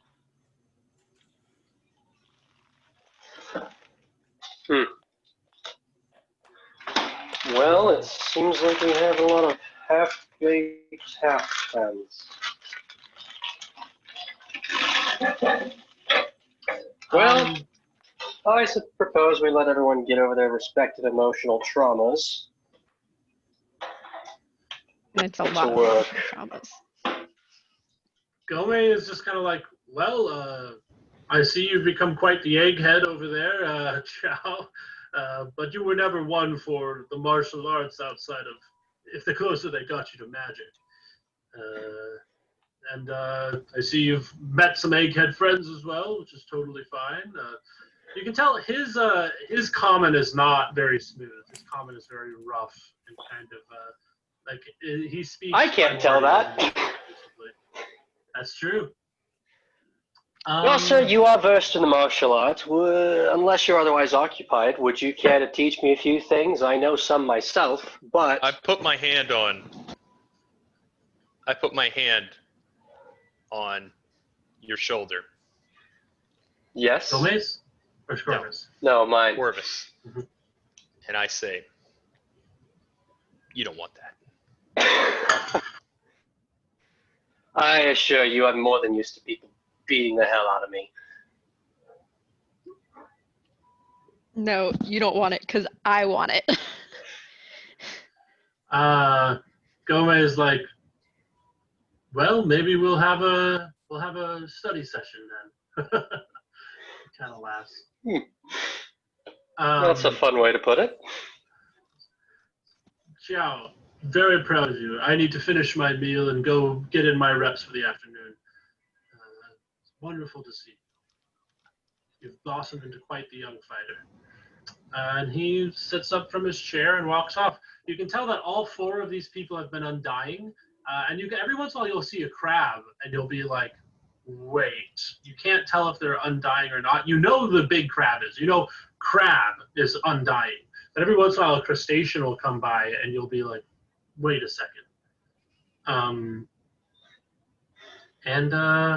Yeah, now, I mean, this is kind of where we get to our beach episode, where you guys kind of get to negotiate and figure out how you're going to prepare for entering the well, or if you even want to enter the well, or, you know, what you want to do here. I figured we'd just yeet ourselves into the well and Die.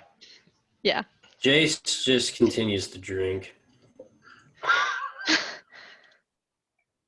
At this point, Emory is going to ask Karina, do you care to go on a tour of the island? We're new here. Shall we go on a tour of the island then? Oh, I'd love to go. You're asking me to go on a tour of the island with you? A tour of the island. Yes, please. That would be lovely. Crab goes, oh, yeah, sure. Lucian, would you like to do that? Or, No, thank you. We'll take our own tour. Oh, certain. We'll give you retainers then. Some two crab No, guys. thank you. I think Alright. he wants them to just explore themselves and figure it out, so leave them Explore alone. themselves. Oh, but George. before though, Lucian, do you have crabs that are currently unoccupied? He just You looks seem at quite- Lyre. You seem quite You're the one who said industrious. explore themselves. Shut up. Oh, you mean crabs that would be willing to talk to you? Or... No, That crabs is that so- would be willing to work for coin. Do you use gold here? Well, we use it. Yes, yeah. We trade. Would you like to get some hirelings, basically? Essentially, what I'm looking for is for some low. It doesn't need to be particularly skilled. I just need a handful of scavengers. If you could, I'd be willing to give you 1,000 gold pieces. If you could go over to the island that we came from and just collect little bits and pieces, the interesting parts of the ship over there that crashed. Oh, yes, we can do that. 1,000 gold seems, I mean, a little weak, but Insight check. Does he actually think that's weak? yeah, roll. That's okay. 15. It's an enormous amount of money, and he's just never not tried to wheel and deal. That's funny. If you bring that back to me, I'll pay you 1,000 gold pieces. That's already been Sounds good. Good. We will send some emissaries right over there. He gets some crabs to get on a little raft and go off. The last thought you have as he leaves is you didn't have to pay him anything for that. He's just going to take your 1,000 gold. Crabs are never going to see any of it. They would have just done whatever he told them to. That's But fine. it has been done. Yeah, you and Karina take this tour of the island, and it's very strange. Karina really likes spending time with you. She's kind of opening up and is just kind of more relaxed. You're both in this weird alien environment that's like, frankly, it's kind of like a bad Halo map.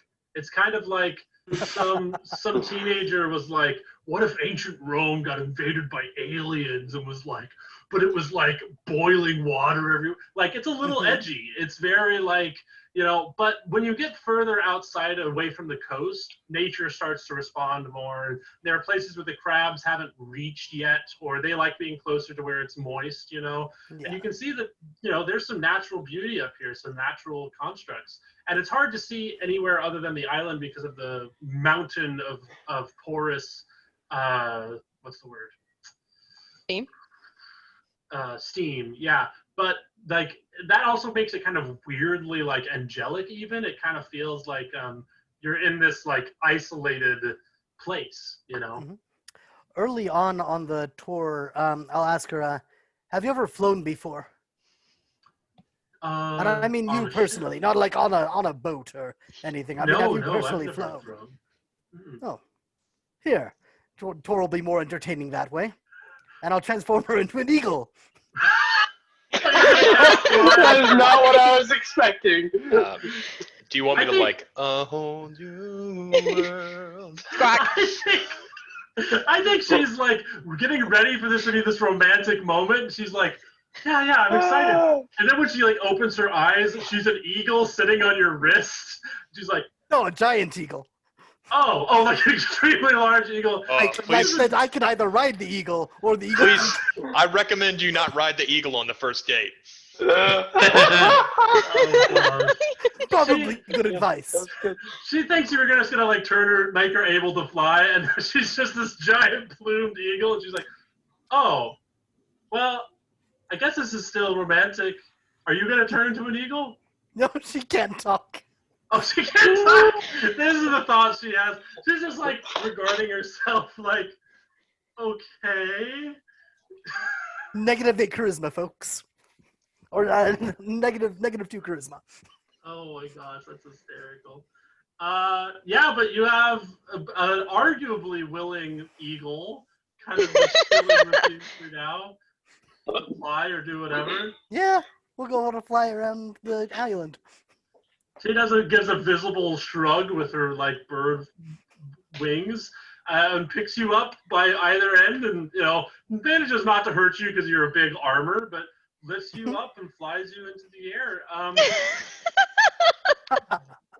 The entirety of Realm Quarry, and you can see more now that you're above the smoke a little bit, is just this like, there's a large desert to the outside, but it looks like you can see where the water has slowly been boiled away, and it's become kind of like, it went off from being just this large sea that was in this divot surrounding the mountain, and is shrunk down to being just a couple miles wide, like several miles thick of water that's just all boiling because of the natural features of this land. And the two mountains are these two long, thin, pointed peaks that, it's kind of one of those things where in historical, you don't look for accuracy in historical text. Like, you thought like the two great mountains of Realm Quarry was kind of like poetic language, because that's not how land works. That's like how stuff works. But they're actually just these two long, tall rock spires that are like should have been eroded away but haven't. And they seem to have some sort of sturdy rock or some sort of construct on it. And you can see at the very tippy top, like when you're flying up there, because you could fly for a long time, or and reach up there, but you can see the remains of this port town called Midway that was just on the little tippy top of this giant mountain 4 years ago, and like docks leading off that go off into the air and have broken off. But it's pretty straightforward, and really, like, the crabs have extremely highly developed this one chunk of the land, but they haven't like repurposed the whole mountain. It seems like they've only recently started being really industrious. And eventually she flies back down and puts you down, and she just kind of looks at you and looks at the sun and is trying to convey the concept of time to you non-verbally. Like, she like draws like a clock in the dirt with her talon and like is like taps it expectantly, like, when's this gonna end? When am I not gonna be an eagle? Yeah, I'll let her know that when we should start heading back. Yeah. Roll animal handling. Yeah. That's so funny. Yeah, eventually, is there anything besides what I've mentioned that you're like specifically looking for on this tour? No, just wanted an overview and wanted to get out with Karina. Gotcha. Yeah. That's a very interesting definition of getting out with Karina. No. Get out with the eagle.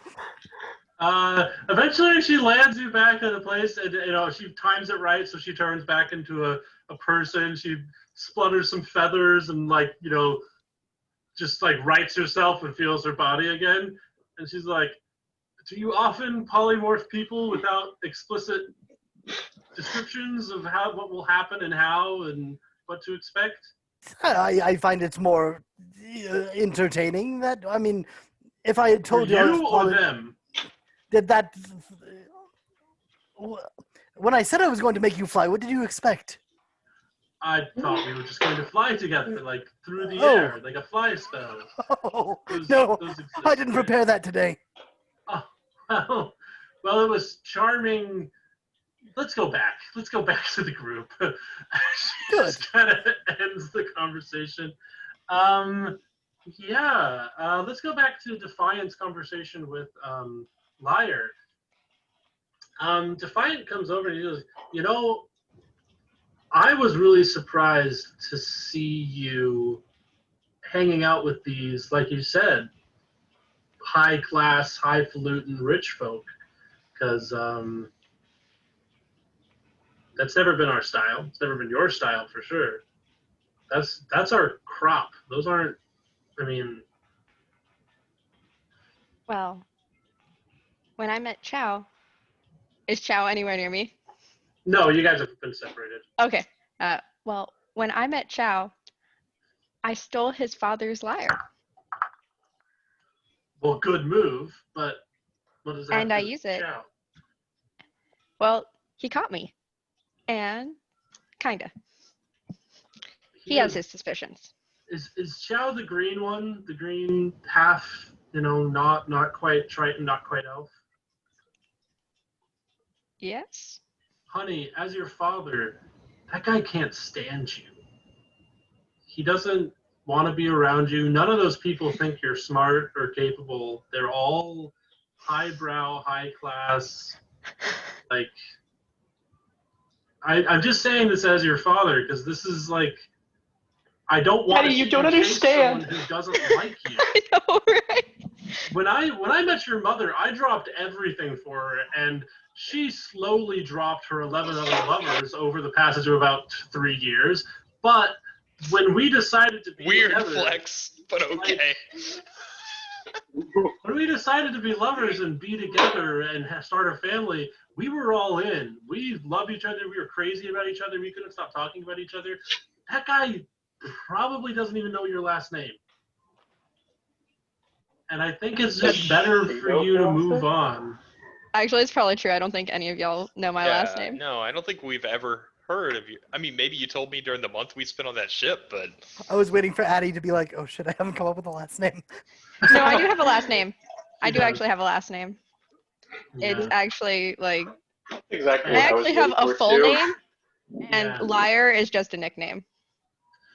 He goes, well, and this Oh, is... so none of us even know her real name. Okay. Well, I this is probably the did say it at some point. ethereal shore, Lyre. This land, Reliquary. This is where the Tabaxi were originally created by Tauren. This is the shore of the gods, the ethereal shore, the shore that is a mirage in the distance of the desert. And you're here. You've paid back, and you don't need some highfalutin elves or, frankly, class traders to tell you that you're worth anything. Yeah, I don't need you to tell me that I'm worth less when I'm best friends with the Queen of Old Wessex. So you can suck Oh, you know the fingers. my spiny cat dick. My God! There's a lot I'm of gonna that. leave. I'm sorry. Okay. You leave him, and he's just kind of like, he just kind of stands there very shocked for a while, and you leave him flummoxed. And where do you go from there? I'm actually gonna probably go find Qiao and Corvus and Jace. Okay. So I imagine you go back to the kind of the cafeteria area. So very short-lived conversation with your dad, who stepped in it by trying to be a dad real fast. I mean, you grew up with this guy. You knew him 4 years ago, but yeah, He was a different person 4 years ago too. for sure. He was a drunk person, but he still loved his family and would never have talked to me that way. And now that he's some sober chosen of the god, I'm like, who's the class traitor now? Yeah. Yeah, you guys are all back in the cafeteria. Corvus, what would Corvus be thinking? Because you've been kind of quiet throughout a lot of this. I don't know.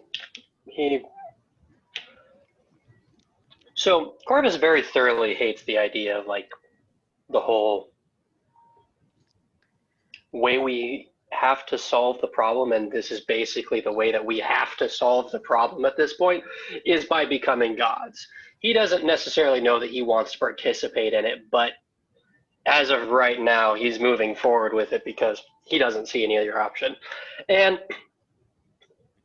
he also thinks that the gods themselves have had this terrible idea by like sending these random people here with no knowledge of anything or any idea what they're doing. Like, this on all sides, ours and everyone else's, is a terrible plan. Like, he's just Tony Starkin over here like, yeah, not a great plan. And Well, on the bright Yeah. side for Corvus and Lyre, we don't actually have to become gods if we don't want to. We're not directly related or chosen, technically. we are all You are. directly related. And Oh, you are we? are technically chosen. Yes, all of us are either related to when Torin did I get or Salamel in some way, and you have been chosen by Pith as a Oh. warlock. Yeah, so Okay. You are one of Reiterate two that. people in this location that can take upon themselves the mantle of Pith, the only other person in this location being Karina. And everyone here is technically, at least as far as I understand it, qualified in some way to take on one of the mantles, no matter what. Because we are all So- in some way directly created by a god. Are you Right. also here for Pith then? Or for, Oh, Would be no, mine would Salamo. only be Salamo. as I'm like completely blanking on all of Is the Lyre history of coming up Argin? Yeah, I'm coming up to the group. yeah, so it sounds like the group has kind of come together. Do you want to be here as well, Sir Emory, or is this while you guys are eagling it out? If I have time to get back after we eagle, then yes. Yeah, I I'll would say you say guys walk up around just the same for- time. Mm. Yeah, what's going on? I was gonna suggest that it happened while they're gone, since they've been gone for a while. I I would mean, that imagine would that it take us. That would take a larger amount of time. For drama's sake, we'll say that Karina and Sir Emory are off flying as eagles. I'm gonna when Lyre approaches, I'm gonna say, "Hey, can you give me a boost?" Like a hand up or like No, like a strumming bardic. motion? strumming motion. Yeah, sure.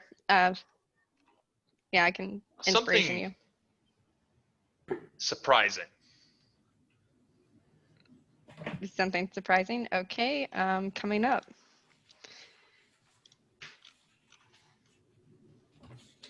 What's your bardic inspiration now? It's a 1d10. Okay. I'm gonna. How's Gome doing? Just chilling. Gome has gone off to exercise. He seems very unperturbed by your presence. He's kind of one of those people that is unassailable from all fronts. And he seems his routine is not all bothered by your arrival in any way, shape, or form. He just Oh, okay. going to exercise. I'm gonna walk up to him. What's he doing? He's lifting. He's got an extremely large rock, like about the size of his own chest. Oh, how convenient. I stab him in the chest with the knife. Wow. You stab him in the chest with his knife. The rock smacks him in the head and hits the ground. I won't even make you roll to hit because he's got a broad chest and you're a professional. And he is shuddering. Unable kick to him move as over. he's sitting down. You kick him over, he hits the ground. I'm gonna say, "Watch your back, old man!" And I'm gonna stab him in the face with my trident. And I'm gonna You say, stab him in "Make the sure when face. there's people around who can attack you," and I'm gonna stab him in the face again with my trident. And I'm gonna be like, "You're paying attention!" And I'm gonna stab him and keep stabbing him in the face with my trident. And I'm gonna say, "So somebody Eventually, doesn't do I'm this to you." gonna walk up during this and like grab his trident and just be am like, also gonna walk up. please stop. And then with the other hand, pull the dagger out of his chest. He's bleeding onto the ground. Hey, What? He's taking out the chest. Stagger. yeah. Before that happens, as you grab a hold of his trident, to keep him from stabbing. I am then going to also grab hold of the trident. And I'm going to say, Zhao, if you really want to leave him with an impression that he won't forget, gotta stab him where it hurts. And I I point would say that moment is when I get the dagger out. I point the trident at his crotch. So he's taking the dagger out. So I'm going to say he gets up. His face is kind of mashed potatoes with all those stabbings, and he's got to stab one to the center. But he just stands up, brushes himself off, looks you in the eye, and he says, I don't regret teaching you well, Qiao. And he just walks off. I hate Going all back of to these my- other champions. I'm going back to my mansion. Why'd you go and do that? Well, I go back to my mansion. I'm like such a supportive friend. I'm just fancy like, magics. It's the most Jace impressive is- thing I've ever seen you do. Good on you. it was hot.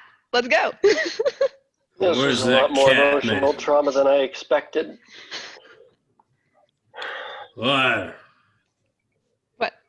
Still playing the where's the other Lyre. cat? harp. Your I don't- father.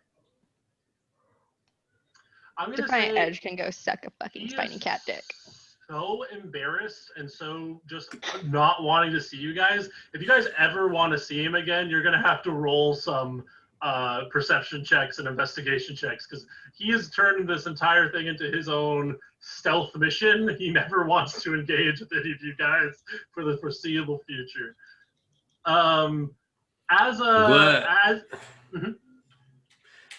Just continuing my conversation with Lyre. Good.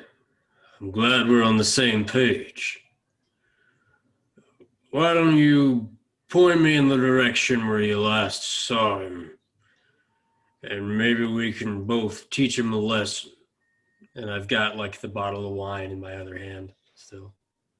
I really think this is a bad idea. Argin, do you need... Oh, Jace, sorry. Do you need a bed? I want to point out I've gone through about 5 or 6 bottles of wine at this point. And he says, no, I don't need a bed. I need to beat a man. Man, this is me blackout drunk, still wanting to go dancing at clubs. And I sort of stumble and I say, oh, point me in the direction of this cat. I assume they would have like shown me and stuff where the oh shoot, what's the word? Where like the actual like a room is or whatever where we would like sleep and crap. Yeah, they have rooms. Okay, That are I'm gonna furnished. point in that direction. I wasn't asking you, mask face. I was asking Lyre. She saw him over there. Deception. Okay. Yeah, I'm fine with that. As a You're 5 That bottles is of a wine in. straight 10. So He's trying to do the right thing for his drunk friend.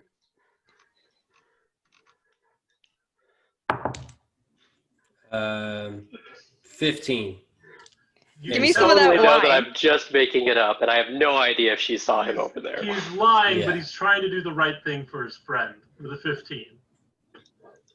Give me some of that wine, and then we'll talk about this in a minute when I'm as equally drunk as you are. I just hand you the rest of the bottle. Bottle is like as big as my face, which is pretty big. Okay, double fisting it. I put my hand on Corvus's shoulder and I say, I know what you were trying to do. I appreciate it. But right now, it's not the time to Forgot what I was talking about. Where's that cat? That direction. It's the same way.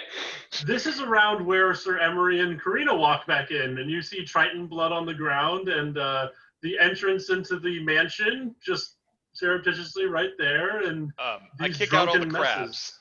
I ban everybody except me from the mansion. Which You he see, can like, do. 7 or 8 crabs just kind of find their way out of the mansion, out of this portal. More than were there originally. They invited friends.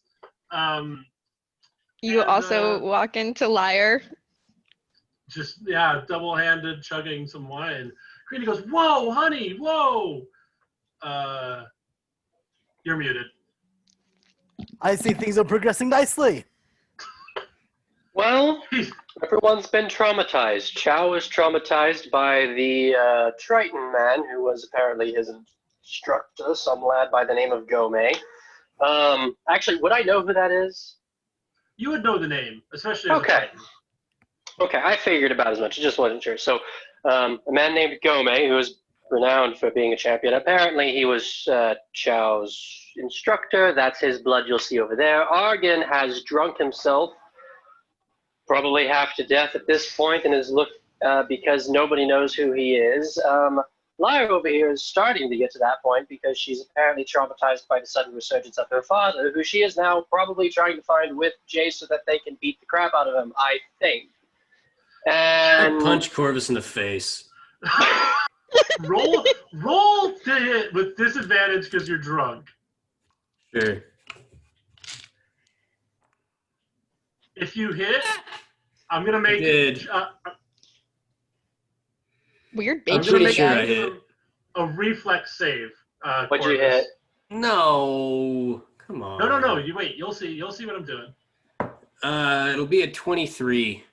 With disadvantage, really? Yeah. Wow. I have a So plus this will 11. definitely hit you. What's your goal with hitting him? Just to smack him? Yeah, just punch him in the face. So Hey, if you're having me make a dex save, that's a 29. Wow. Okay. And I So- do have the evasion feat, so according to that, any dex saves that I make, if I make the save, then I take no damage. It's not about the damage. That wasn't what I it was figure, for. I'm Roll just your saying. damage with the punch. It's 6. It's not about the damage, but roll the damage. But the idea is more like You take 6 damage as this meaty Grecian fist slams into your head, and you feel your mask leathers that are normally super tight get rocked. And you just feel them go like stretch on your face for a moment, but he doesn't manage to break them at all. But yeah, you just got punched in the face by Jace Argin. That Not sounds like that such a nobody cool slogan. knows my name. It's that I was supposed to be the champion. I was made for this, and I was forgotten.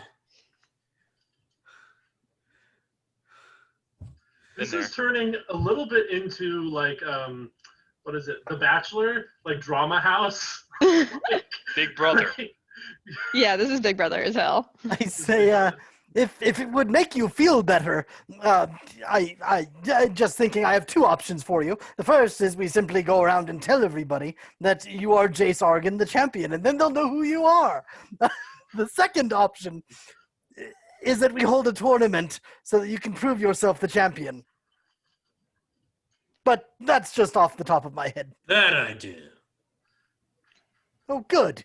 Second idea. I'm gonna take a second from drinking the wine, realize that I'm probably pretty drunk, and just yell a point that my father made to me. And I'm like, "My name is Sound of the Lyre from the ethereal shores. That's my name, guys. I want you to know it." in this truly tragic, just cavalcade of a mess, Crab comes up and he goes, "Well, I see you're all settling in. Would you like to see the well?" I would think this is the worst time we could possibly see the well. Oh, Yeah. But whatever you'd like, we've got an entrance to it. It's we built this whole entrance, this whole settlement on the entrance into the well, so we could access it without going through the gauntlet they mentioned. But if you'd like to see it, you can. Where is the gauntlet? You have to enter it from the top of the second spire. That's the large mountain. Wait, there's just an entrance? Yeah, I'm not here Yes, for the record, but Yeah, I get you. that's problematic, right? If there's just a way to walk in, can't any Well- of these people just like do that? Yes, they do often. What about the mantle? Can they not take it? No. He's not talking about the well. He's Mantle? talking about the gauntlet. Oh no, And- I'm not there to talk about this. And remember, I'm just- he's not there. Yeah. No. So he was talking about like, oh, actually, no, you make a fair point. the But no, he was well? talking about the gauntlet, but there is an entrance to the well. No, I thought Jacom was talking about an entrance to the well, and the gauntlet was on top of that other mountain. No, he Yeah. was But, you know, talking about Jacob's, both. like, There's right an there. entrance to both. Jacob, are you saying that the place where Pith Yeah. is Okay. they just made an entrance to that? The entrance has always been there. Even when I And- mentioned the book, if you look at the episode, I think the last episode or the episode before that, there's an entrance at the base of the mountain as well as you can enter through the gauntlet. Okay, so any one of these people who is already undying can go into that room and take up a mantle, right? So again, this is it's a complicated lore, so it's not a big deal. If there isn't someone eligible for all of the mantles present, none of the mantles can be taken. But all of them And- could go together and potentially do it, provided that the Aurelian one is correct. Provided that the Aurelian or the crab one is correct. And from what you understand from the book, neither of them are. Neither Okay. of them are champions of Pith or Aurelian. Okay. They don't, and from what you can tell too, they don't know this. This is not knowledge that's clearly made clear in the well. Oh. This is not stuff that it's been clear that Crab has known. They don't know that that power is available to them. They know that they were selected by the gods to do something in the reorganization of the world after Pith disappeared. They have no knowledge beyond that. Cool.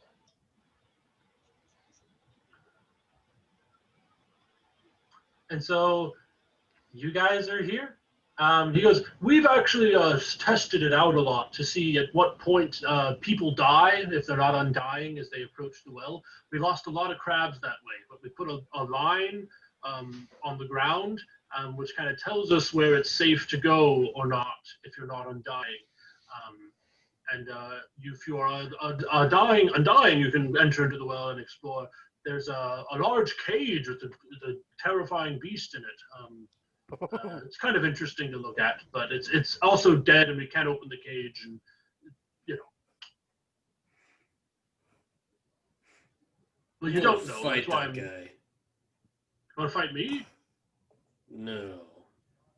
I Where's think he the means the beast cat? in the cage. Oh, the cat guy. I'm sure Yeah, he's a around here tournament. somewhere. In a tournament? That could be arranged, I imagine. He is undying, I'll warn you. So you have a disadvantage to him. We'll see about that. All right. So I want to fully tear off the artifice of this world that we're in right now and just talk to you guys as characters, as players, because this is, you guys can kind of decide how this ends from here. I kind of pictured you guys all wanting to become powerful enough to enter the well and kind of investigate it. And I had some vignettes set up for that process, but it sounds like you guys, some of you might not want to do that. I mean, that's what I'd intended on doing personally. That's also what Corvus intends to do, despite his dislike of the idea. I don't think it's about us becoming powerful. I think it's about the fact that if we do nothing, it will be Johann. And probably whichever of these schmucks he can convince it's a good idea. Well, the Lyre thing just is- never realized she was an option to be chosen, so she was just gonna go in as support. And then just be shocked, I guess. Okay, cool. Well, So, Jace is gonna fight that guy because he feels like he needs to restore some semblance of honor to himself. okay. Interesting. Okay, cool. Do you guys mind if we take like a quick break so I can use the restroom and we can kind of get drinks and stuff as we get... Absolutely. Absolutely not. Oh no! Okay, I'm gonna pause the recording. Yes, sorry. Sure. Okay. Here we are. We're back from our little break. We just had a pretty unpleasant altercation, and now we've had some time to relax. It sounds like people have gone to sleep. Jace is fully off, made this challenge to Defiant Edge of the Ethereal Shore. And things kind of descended to normalcy for a little bit while everyone is just recovering from their big, crazy journey. Excuse me. And Ossia and Gloriosa wake up, and they're kind of under the protection of the group of people. Like, you could mess with them and beat them up, but they're awake and present, and she refuses to talk to anyone other than Lyre, Ossia, and sometimes she talks to Crab. But she doesn't even know that your dad's there until you mention it. Yeah, she immediately wakes up and goes, "Where's the key?" Gloriosa, where's the key? Where's the key? After they've taken the dagger out of her, I will make sure that I take that dagger back. Crab allows you to take it back. She's like, "Oh, where's the key? I went to sleep and this is where I'm supposed to be. I've seen this place in my dreams. Lyre, where did they take the key?" I don't know where the key's at. She gets mad. She's just kind of throwing attention. She says, "You're lying to me. You know where the key is. I know you know where the key is." I also raised you, and do you really think that pledging yourself to Pith is the best way to go about this? She's kind of emotionally distraught in a profound way. No, it was just dreams. It was just dreams and thoughts, and I didn't. They just told me it's very important. Okay. It is important. It's important for balance to come back to this world. It's letting her out is not balance. We are more balanced now with more land showing. You've seen it, how we've traveled here. There's land where there is just islands and there's less undrinkable water, and it's interesting and new, and it's because she's been caged when she was just running free with everyone else just gone. Okay, fine. She kind of looks off to the side and is just kind of struggling to engage with you. Gloriosa, after you kind of first talk up, she goes, "First off, it's lovely to see you, and you look wonderful with the Lyre. Ossia is a teenager, and I've been trying my best to help her get through this kind of confusing time. And I haven't seen any dreams of Pith. I'm not a warlock. I don't know what to do or how to help you, but I'm here to help you." We'll figure it out together. I grab her shoulder and give it a little comforting squeeze. Thanks. Like, Mom's here now. Yeah. She nods. She goes, "I'm glad that at that party so many months ago wasn't the last time I saw you." And she gives you kind of a sweet hug, and it's just kind of this sweet moment. When you wake up, Jace, what's your first instinct to do? You probably have a massive hangover. Mm-hmm. First instinct is to go down to the beach and jog along the beach until the hangover's gone.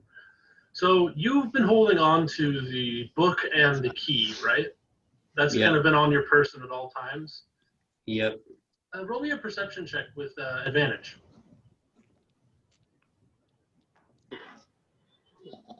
18.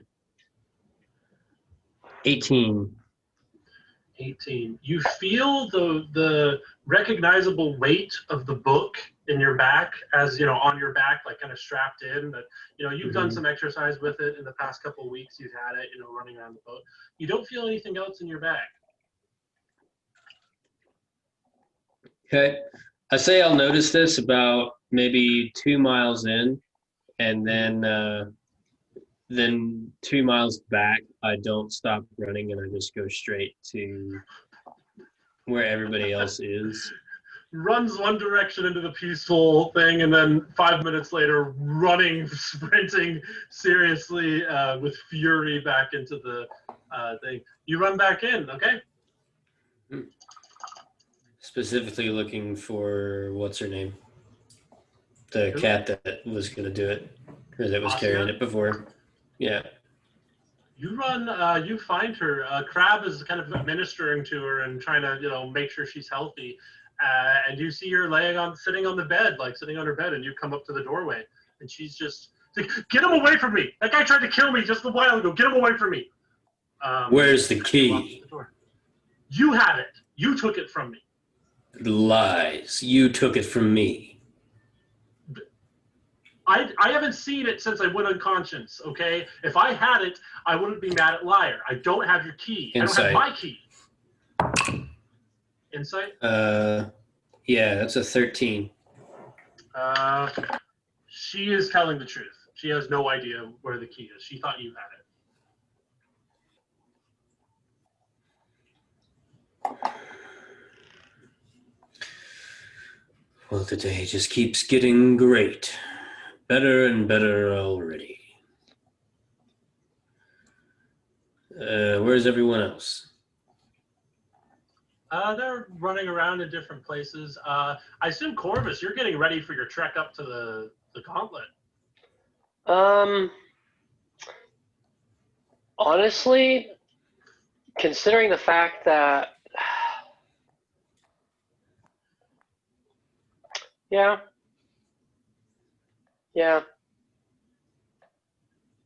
They're kind of all because he scattered wouldn't go around immediately. Jace, you try to look for where they're all kind of grouped together, and they seem all kind of be nursing their own respective wounds of loneliness or betrayal from their family, or just not being listened to. And you can't find any. You can look for one specific person. There's not a group of people hanging out together. I'm gonna try and find Qiao. Okay, you find his mansion. You find the door to his magical mansion, magically procured in the dining room. Do I knock or do I just go in? I knock on the door. Your hand goes through it. Disappears. I open the door. It's not like an actual door. It's like a shimmery door. Well, It's just a doorway. got it. That doesn't In change that what he case, does. I Let's be go honest through here. the door. You go through the door and you see the smartly furnished and designed place that Qiao created for himself. I'm sitting in the water, and I make my mansion. Before it was just a big pool, but right in the middle of the pool, I'm going to sit it like a little platform so I could sit right in the middle of the pool and just meditate. Because I feel like before I left on this journey, I was never angry about anything. And I just did some hyper violence. So I tried to figure out what's going on. Qiao. Yes. Sorry if I was interrupting, but it's important. I'm going to wave my hand and make a bridge. Walk back over to him. Jace takes a couple steps back from the bridge. You're in his mind palace. Yeah. The key is gone. That's not I good. went for a run this morning to try and cure my hangover, and it was not in my bag, weighing me down like it normally was. Or should be, I should say. Where'd you sleep? I mean, I don't know. I blacked out. Oh.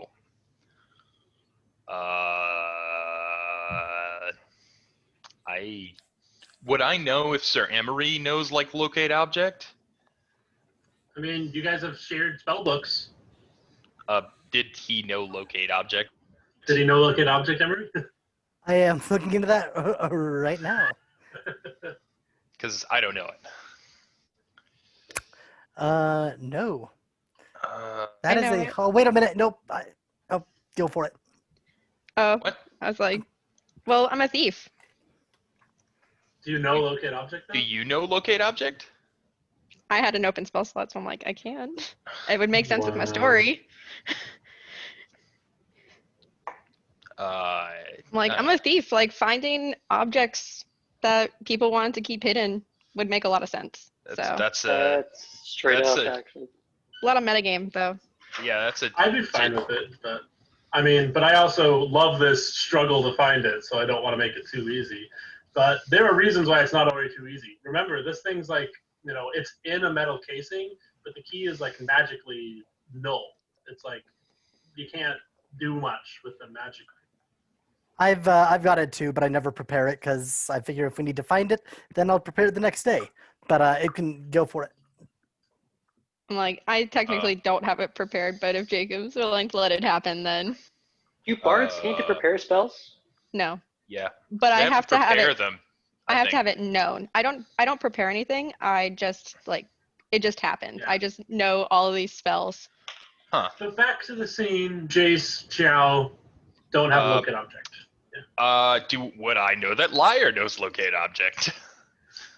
She was a thief. Let's go find Lyre. You guys go out. You guys find Lyre. I'll say you're just waking up. This is the next morning, and they come up to you. The key is missing. Oh, good morning, y'all. Good morning. The key is missing. I love hearing wonderful news right when I wake up. Y'all trying to have me find it or something? Like If you're good at that sort of thing, right? I can find stuff. His sister didn't take it. Well, yeah. She's been like unconscious all day. She just like probably just woke up or something. Okay. Well, since I took it from her before, I thought it was a good place to start, and I thought I'd mention it now because it was relevant information since she was the one that had it originally. And, yeah. Alrighty. If it's in 1,000 feet of me, I will know about it. I guess I'll Okay. tell her about the metal because I know that it's magically inert, so she won't be able to find it. Well, I thought I've seen the metal casing before. It's describe or name an object that is familiar to Okay, you. yeah. Okay. You cast locate object, 1,000 feet. Let me see. I'm gonna roll.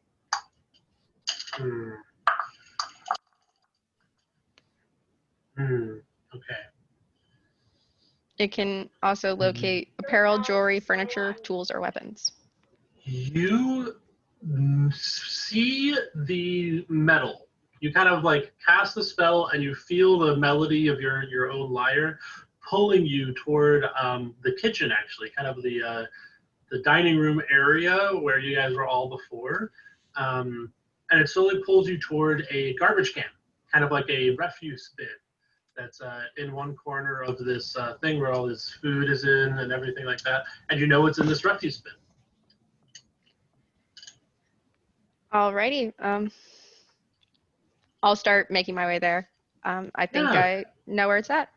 Roll Is some it- investigation checks once you get there. Okay. I'm like, those. I think I'm pretty good at. I'm not good at those. I rolled a 6. Hmm. A 11. you are rifling through the garbage as two people are standing next to you, kind of like, what?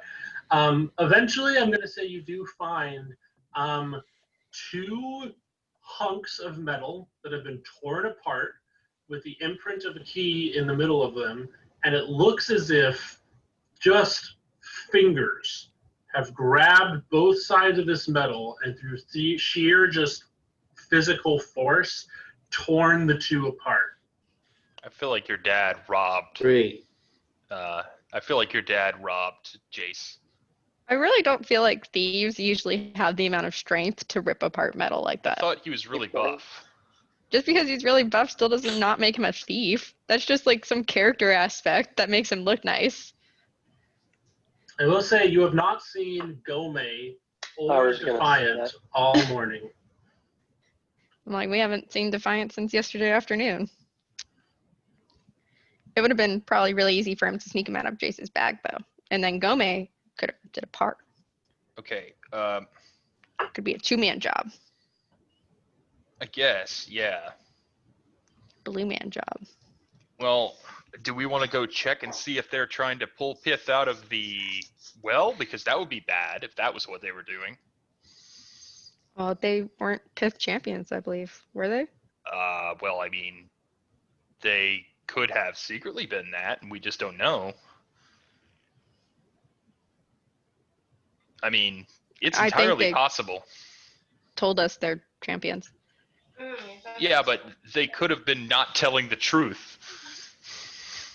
Well, and you've got to remember, these guys were told that they were meant to be those champions by Salamel and Torin, not Pith or Arellen. And so, for all they know, they probably, and you guys would know because you have so much magical senses and you have so much knowledge. Neither of them are eligible for the things, but anybody could go down there with the key and unlock the cage that this beast is in that they're referring to. Well, do we want to head on down there, see what happens? I mean, we could try, but I don't know what we'll do because even if we get there, we can't go in, so I don't know. Could we throw y'all's fancy daggers at them? maybe, but we only get one shot. Also, Isn't Corvus really good at throwing shit? I think he'd also be the only one that has either of the two daggers at this point. Who, me? No, Corvus, because you're off sulking and he didn't feel comfortable giving you back yours after you stabbed Gome like that. I would have asked for it back. I would have given it back then. I definitely wouldn't have just left it. Okay. Before storming off into your mind palace? Yeah, I mean, you You were angry. All right, I didn't- retcon that bit then, real quick. He asks for it back. Are you going to stab him again? Not Go now. back into the history. Okay, that works. Perfect. We've gone back Yeah, in time. no. We all get to metagame in this Fine. episode. Well, I mean, I would have asked for it back. That's a very important artifact, unrelated to my anger. So I will say, you guys aren't hearing any alarm bells going off. You don't, feel the earth shaking or any, divine things happening. And from what you understand, if people who are undying had the key, she would be got out already.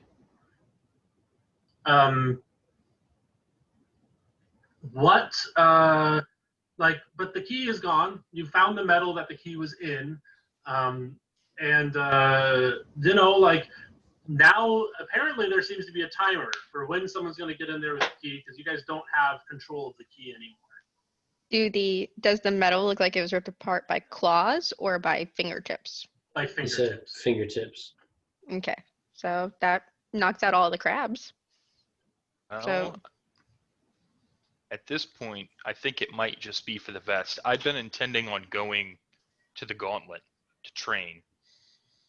So, I don't know who has this key. Maybe we can beat them to this decision. Lyre, where's your father? I haven't seen him since yesterday when I told him to suck a spiny cat dick. Does anybody Specifically know mine. where his room is? No. You say Crab is just politely present for this. He's like, just over there. He points over to a room.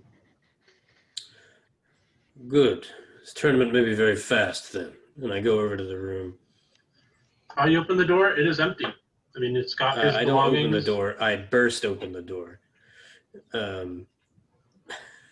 Just It is so- empty. The door breaks off the hinge and falls to the ground. There's nobody inside it. I'm going to roll a perception check to see if I can spot anybody hiding. For sure. 12. Mm-mm. There's nobody in this room. And not just, I seriously, like, hand to God, not me. Like, oh, you can't see the guy behind the door. No, there's nobody in this room. You can Got it. take 20 in here. Crab. Yes.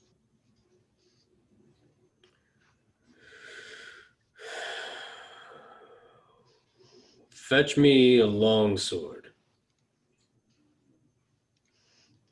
All right. He goes off to like the gym area, gets a longboard, brings it back. Thank you.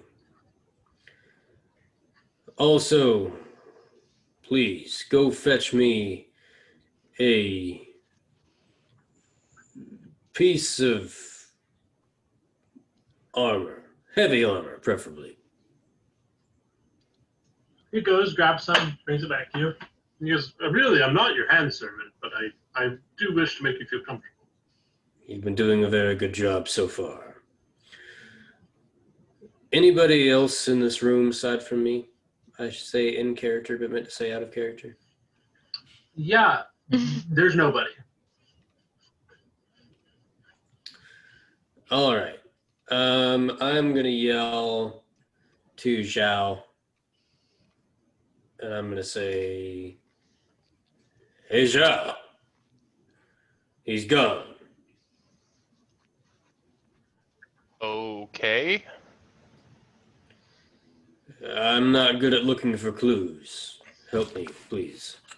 Where are you? Okay. I'm going to start rifling through the room to see if I can find anything. Yeah. Oh, I mean, I guess I'll go look, but I mean, I'm not that great at investigating either. Yeah, you guys can frankly tear this room apart. You find keepsakes from Lyre's mother. You see a lock of brown hair that's kind of kept in a little locket. You see he has like a small journal that's just kind of open. He actually, you don't see anything Pythic whatsoever in any of the stuff. He seems to just kind of not be here and has just been here waiting for the next thing that Torin has been telling him to do. He's a scoundrel. He's got tons of alcohol and, like drugs and all sorts of stuff in his room, but nothing that's like Pythic. I think we might be overreacting. I think we've all been under a lot of stress, and that maybe these people aren't just monstrous people. Maybe we're just out of hand. I say to Jace. You may be right.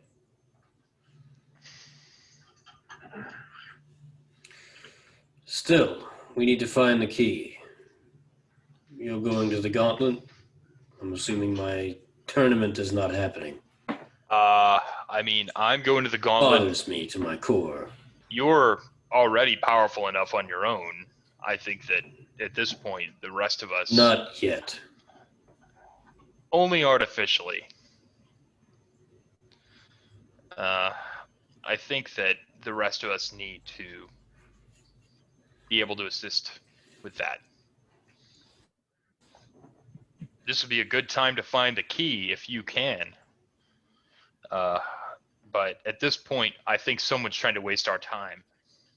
Because if Pith was going to be out of the cage, it would have been done already. Which means that it's either with someone who can't do it, or they are waiting for the right moment. And either way, we can't stop them if we can't go in there. So...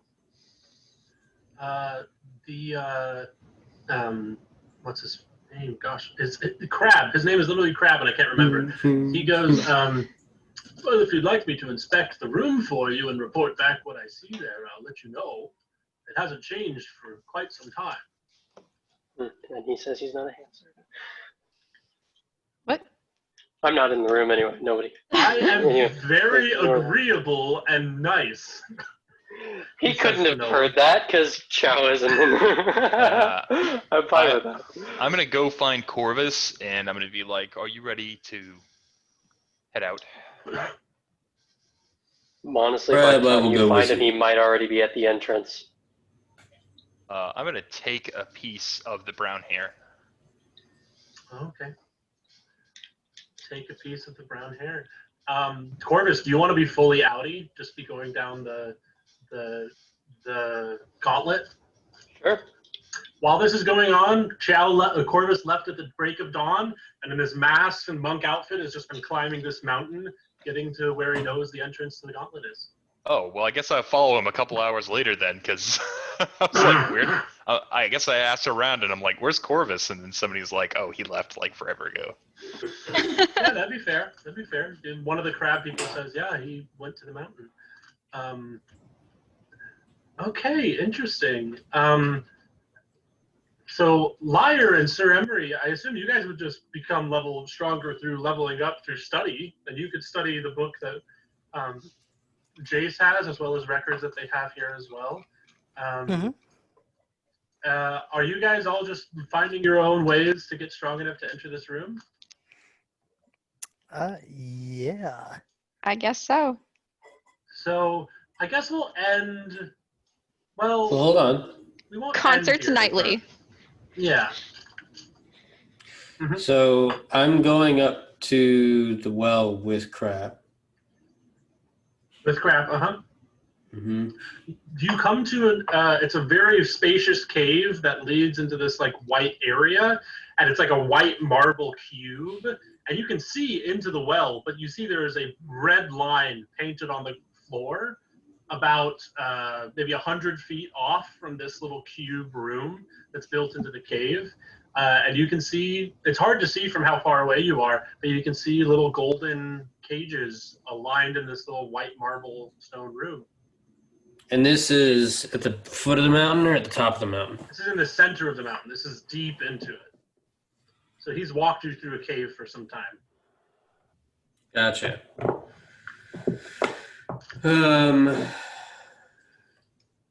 It's not very ceremonial, but I suppose it'll do. Well, it looks great when you get inside it, but most things aren't. You'll find that, sometimes the most important things in the world are pretty boring. He walks up and he passes the line, and you see nothing hurts him. His body isn't hurt. He walks up and he starts to inspect around, and he says, "Nothing has changed from when I was here last, my friend."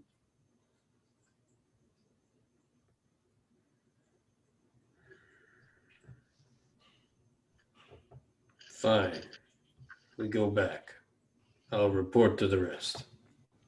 Yeah, you see that there's a cage, and you see that there's a black mark but this isn't new to him, but this would probably stand out to Jace. There is a cage that seems to be filled with some sort of black material, and there's like black flesh-like growths growing off of the base of the cage and seem to have rooted it to the ground of this marble area, and the cage is just out sitting in the room. There's just a cage, which I assume, would be pretty clear to say would be Pith's cage. And there are a bunch of empty cages around, but there are clearly 2 empty slots. One that has a base of gold in it. But yeah, there are about 10 cages on each side. There's only 8 right now. Okay. Okay, so do we want to do our liquid time vignettes to getting to level 20? Sure. Sure. Sure. Okay, so this is how we're going to roll this. I know that people are in different places, but this is going to be interesting that people are separated for this time. Because you guys are going through the gauntlet, you guys will basically be guaranteed to reach level 20 at the same time or after a certain amount of rolls. And people who are Warlocks of Pith will also get a level each time we roll dice. And each time we roll dice, I'm also going to have people who are of Pith roll wisdom saving throws to see if they have dreams. But I want everybody just to roll a d20. And this is just going to be, I was thinking about making it like skill-based, but I think it makes more sense because this is something that's really hard to do and involves a lot of training and study and effort. Whoever gets the highest roll on each individual dice roll will get to have their little vignette, and each one of these dice rolls will represent a month of time. When are we doing my tournament? When you have your vignette. Oh, right. Sorry. I rolled a 16. 9. That's a 9. 15. 6. 6. So we'll start with Qiao. You and Corvus go and find your way into this gauntlet. It is very mechanical, lots of enemies going around. I'm going to say you guys might not even enter at the same time, but you find yourselves eventually within the gauntlet. And it's very kind of similar to what you saw with a more robust version of what you experienced at the Temple of Torin. And, you know, the first levels are pretty simple and easy and all that. But you eventually get to a point where things are starting to get really difficult, and you are very high in levels yourself, and you're meditating. And you're in this moment meditating on your own, and you've all but confirmed that your dad has died, that your mother is in hiding and hasn't been communicating to you. You haven't gotten a message from anybody. You know, it's been a very lonely time for Qiao. You are feeling the world around you. Your senses have become so impeccable and so finely tuned, and you can sense there's something in divinatory magic that is really hard to describe, but is really critical to understanding how to scry. And it's this idea that it is impossible to cross an infinite length of space, but it is impossible to be on the other side of an infinite space, because the mind can simply imagine me, infinity, here, and I can just be there. You know, it's kind of like a mindfulness concept. Like, to pass over all of this distance is impossible, but because of how powerful the mind is and how powerful just visualization is, you can put yourself in places where you aren't currently. And you know that the depths and the skies are infinite, and you feel that. And you feel that you're sensing out of these places, but you know that you've reached a point of power where you could be on the other side of infinity. You could be on the other side of the abyss, or on the other side of the depths, or the sky. You know, and it's dangerous. It's magical suicide in some circles of belief, but it's not. It's all conceptual. No one's ever done it before. And as you're meditating, you realize that if that's the other world, if that's the afterlife, you can just be there. You could just send your mind there and see what it is, and you could probably come back. Like you've thrown your body through divinatory magics. You've thrown your consciousness. And as you're just meditating, you have this realization.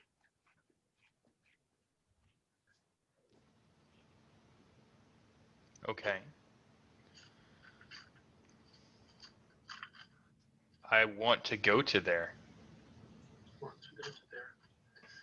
So you decide to do so? Yeah, I need to see what it is. Which direction Want to do you go want to there? Oh, you mean I can go to the depths? Or Yeah, I can go to, like, above? More appropriately, the other side of them. But yeah. Okay. I'll do the good one first. If it can be called that. The up. The up. Yeah. You do this, and you feel all these places around you, and then you say, I feel this infinity above me. I want to be on the other side of it. You throw your mind there, you relinquish your connection to your body for a moment, and you're in this good is a good way to describe it. It's just more. Where you're at is more than you've experienced as a person. It's kind of like the emotional and physical equivalent of seeing a line, but recognizing that the line goes into infinity in either direction, and truly it could be any shape. And you sense presences here that are surprised to see you, but are confused that you're here as well. Corvus, can you roll me a perception check? Yeah. That's going to be a 19. You recognize with your medical prowess and ability, Qiao is not breathing, and he is sitting in his meditation stance and is just not connected to his body. His body is not responding to what his brain is telling him to do. But another thing is, you can tell there are presences here that are seeing you, that are aware of your existence and are interested in you, but they're beyond your understanding. There's something that is more complicated than what you are, or what your brain is used to. Okay. Interesting. Okay, and what's it look like here? Is it just a plane of energy, or?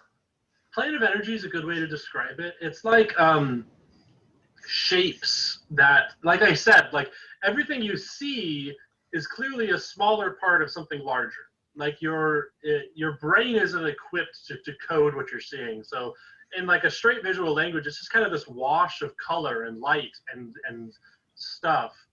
Roll me an insight check. We'll see how well you can do this. Is this the great before? Imagine it looks like the moment in 2001: A Space Odyssey when he sees infinity. It's a 23. Wow. So with the 23, you can sense that these are entities. People is too strong a word to use, or too specific a word to use, but these are entities that are in the process of perceiving you. And you know that they are extremely magically potent. I'm going to say with the 23, you know you have a spell that's made to interpret the intention and thoughts of beings. I cast Contact Other Plane. Has Do you mean- contact of their plane. Oh, wait. All right. Is that what you mean, or do you mean? Oh. Oh.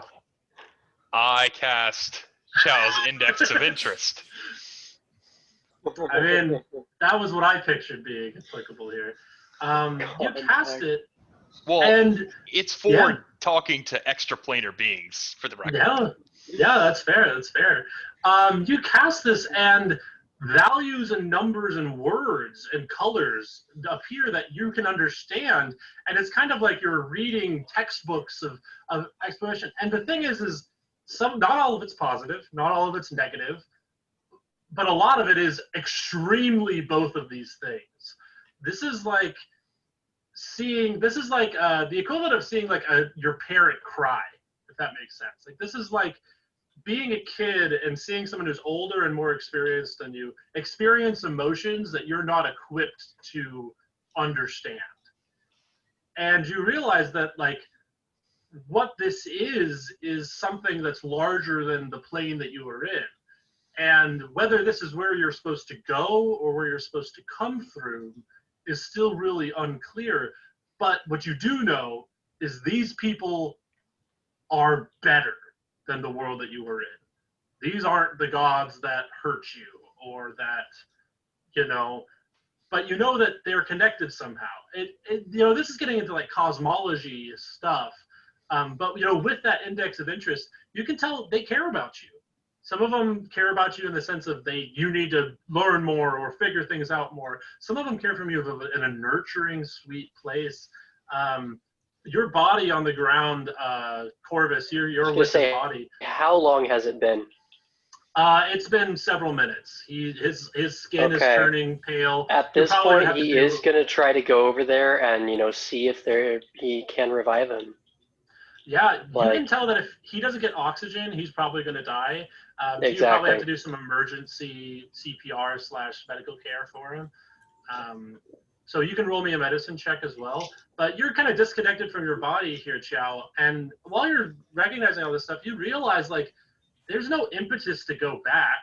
And you can feel that when you go back to your body, you'll be undying. You sense that this is kind of your moment of, I'm going to be undying once I make this choice, or I can choose to be here, you know, with people that, air quotes, people that care about me arguably more than the Tritons or the Elves or anybody in the world did. And so I leave that to you, you know. What would Qiao want to do? What is the right thing to do for Qiao here? First check is a 9. I rolled a second one. The second one's a 24, but I'm gonna say the 9. You realize you've got to get air into him, and your mask is getting in the way. And if you choose to do it with the 24, you can take off your mask and facilitate him. But you can't get air into him without giving that up. that's fair. I love it. Well, Poetic. Is Corvus hot? That's not important yet. We'll get there. I'm like, this is the important questions. Like, do we have a Bards. Beyonce, or like, do we have a Beyonce moment again, or do we have a like, did you even come up with Corvus? What Corvus looks like underneath the mask? when he realizes that he'd have to take his mask off, he'll wait one more minute, and if Qiao doesn't pop back up, he will pump air back into him. Nice. So this is where do I think that this is the final stop on, like, death for people who aren't evil? Like, or do I not have the capacity to understand if that's the case? I'm going to say you don't have the capacity to know for sure, but you know for sure that, you know, you're familiar enough with divine magics that there is good and evil here. And so it's unclear if it's unclear. You do know that this is the afterlife. Whatever this is and these beings are, this is where you would go if you were to die, or if you were to go into the well as an undying person. Like, this is ultimately the next stop. Final might be too definitive, but it is the next stop in every soul's life. Okay. In that case, I'll just say, "Be seeing you," and then I'll go back. Let's just roll this as a luck check, because I want to honor Daniel's resistance to not reviving you. We'll say if it's 1 through 10, it's a minute before. If it's 11 through 20, it's a minute after. Is that fair? Yeah. Okay. It's a 10. You're going to take off your mask, and he goes, and breathes. Dang it. Lowers it. Dang it. Still so mad. I'm so mad. And so you jolt back to life. Your body hurts. You've clearly been deprived of oxygen. Daniel's been trying to attend to you. Corvus has been trying to attend to you with medicines and pumping your heart for you and everything. And you're just beat up. But you can tell that you are undying. You're in the world again. Your soul's in your body. Well, I don't know exactly what happened, but was it worth it? Probably not. What can you do? But somebody's got to take the hit, I guess.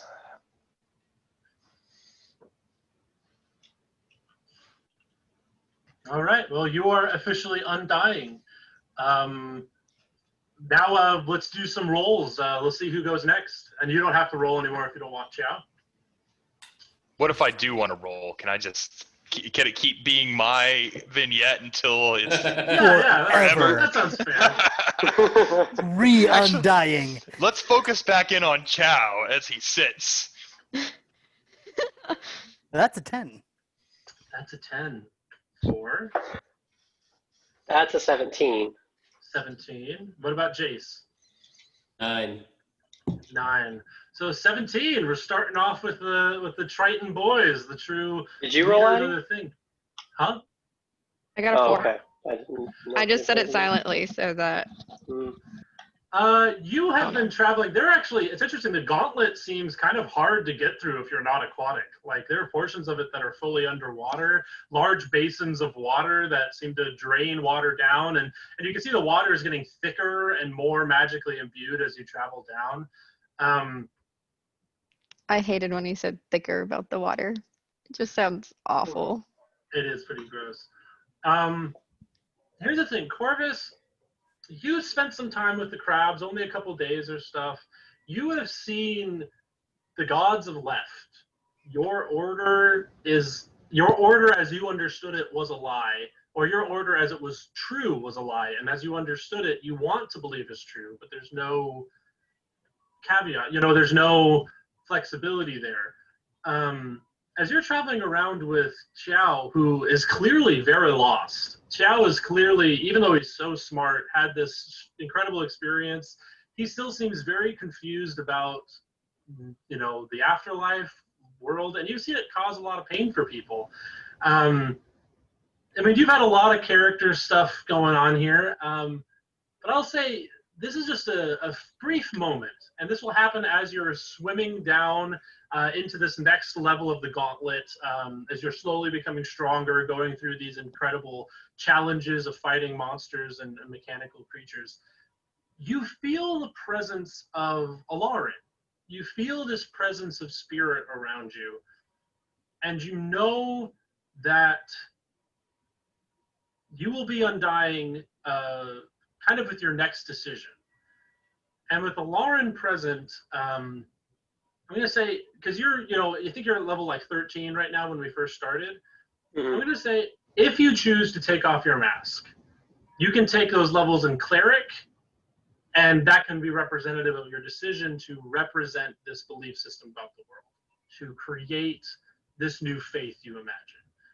If you want to keep true to your monkism and still potentially do that, but maybe with that less connection to the divine, I will allow you to maintain your mask and your anonymity and become a 20th level monk.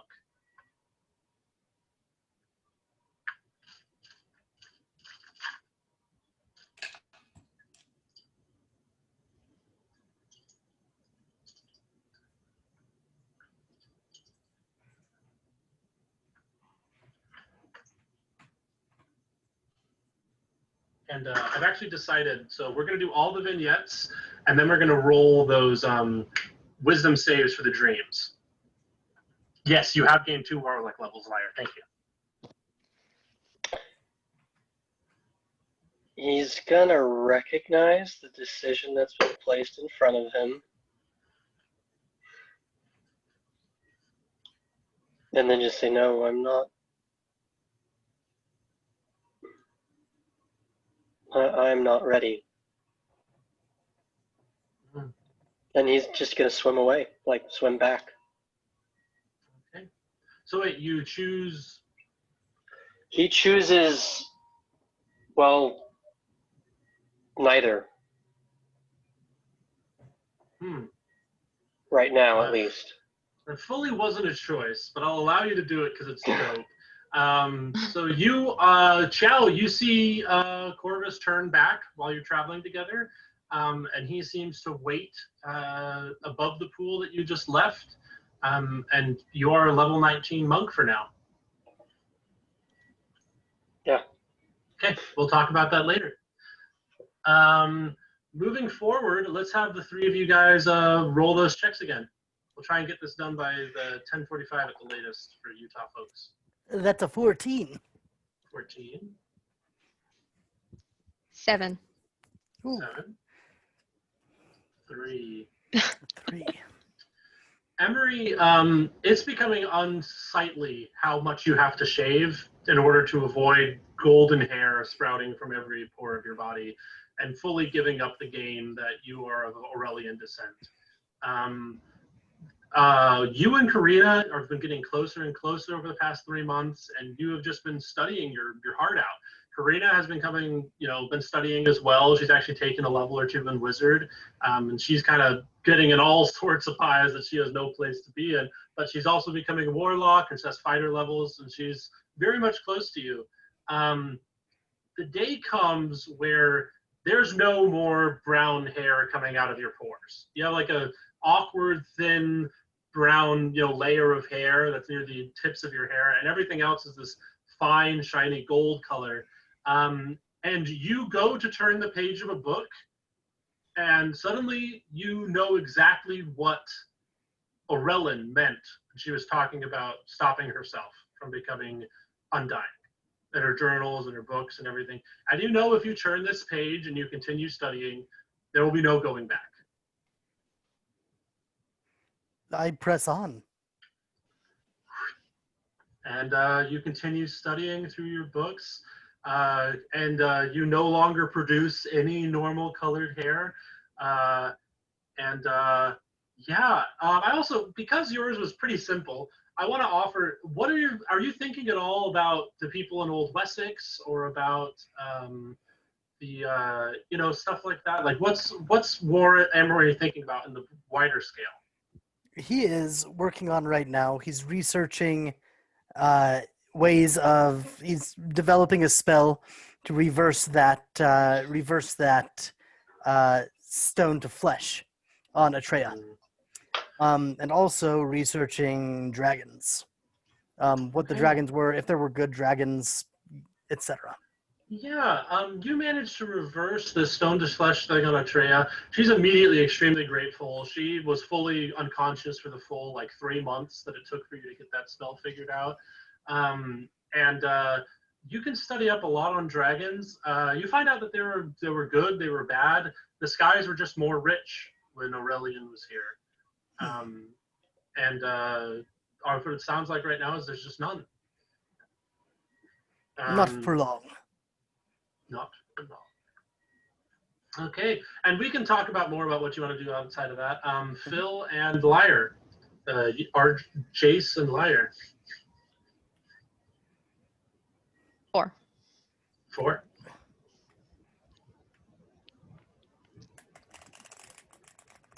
One. All right, interesting. So Lyre, you and Gloriosa just kind of get closer. When Atreya is freed about a month ago, you guys spend more time together. And leveling up as a bard is a strange idea, because you're becoming a more competent artist.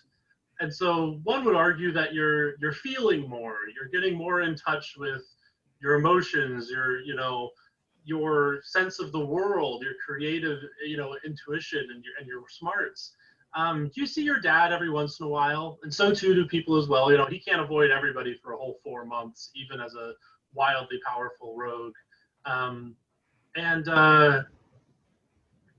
You're in a rough spot, because right at this time when you realize that you're about to become undying, you recognize that either you can choose to become undying right now and take another level in Bard and take the rest of your levels in Bard, or if you want to wait for as long as you can be forced into being undying by the curse that Pith put on you and your family. And I think that your moment is recognizing that, as smart and as powerful and as aware of the world as you're becoming, you're still not, because of Pith, you don't get to make this choice entirely on your own. You can just choose if it's on your terms or hers. I'll be choosing my terms. It's all that Lyre's ever wanted. In the beautiful expanse of Reliquary, far away from the conniving mechanisms of the crabs, you play a tune and ascend into being undying. Gloriosa's there with you, and when you look up, she's crying and just remarks that was absolutely beautiful. Your sister is nearby as well, enjoying nature. And for a moment through music, you create a paradise for you and your little family up on the side of this mountain. Oh. And lastly, Argin. Truly, the past 6 months have been the most infuriating months of Jace's life, attempting to hunt down and force Defiant to face him in combat, as he has exerted every roguish ability in the book to avoid Jace in every way he possibly can. And finally, 6 months later, he has forced him to face him in single combat and had Crab also do so, still not undying, still level 19, refusing to give up his swords. And you and this pantheon, I mean, they booked out the Crab Senate, that awkward, gaudy building that is, half crab, half Roman stuff. And there's just a crowd of crabs in there. And the few people who decided to come up with the party, I think everybody would come seeing a combat with Jace Argin. And this Weasley guy with the dagger is standing in front of you, who he's a tabaxi, but he feels much more like a weasel after trying to hunt him down for 6 months. And he goes, fine, I can't hide from you forever, and I've got forever to live, so let's settle this. Agreed. But let's settle it like men. And I unbuckle my armor and throw my swords into the sand and hold up my fists. He looks to the judge and he's like, can I keep my dagger? And the judge is like, and he's like, and he just keeps his dagger and he's ready to fight you with a sword. You'll probably still beat him unconscious. So we'll just do a series of rolls on this, because he's still just a dude. He hasn't lived for as long as you. He hasn't had as much experience. We'll just say, you can roll with advantage. I'll roll with disadvantage. We'll do this 3 times. Whoever tiebreaker gets to, air quotes, win the combat. Natural 20, 31.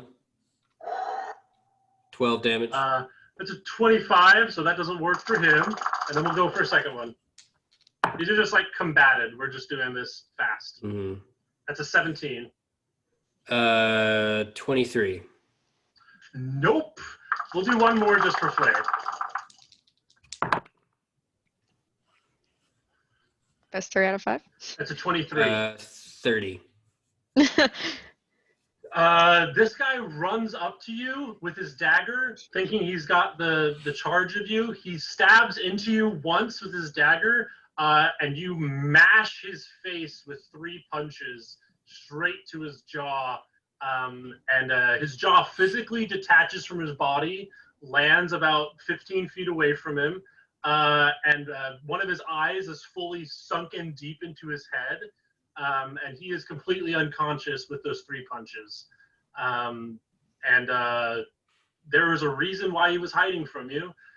But you see that, that would have killed most people. He's still not dead. He is undying. And I think the crowd is going wild when the combat farts, and then it's very much like a boxing match where there's a KO within the first minute. Everybody's very disappointed that it was so fast and quick. And I think Jace thinks the same thing he thought on the beach, or when he was fighting that dragon. You've never been a man in the normal sense. You have always been kind of a freak of nature, and like the swords truly are incredible gifts, incredible powers. But we're always going to just be baubles holding you back from doing what you just did. And I think, too, maybe the frustration of seeing Crab walk into that room without you and knowing that your life would be forfeit if you just crossed a dumb line on the ground.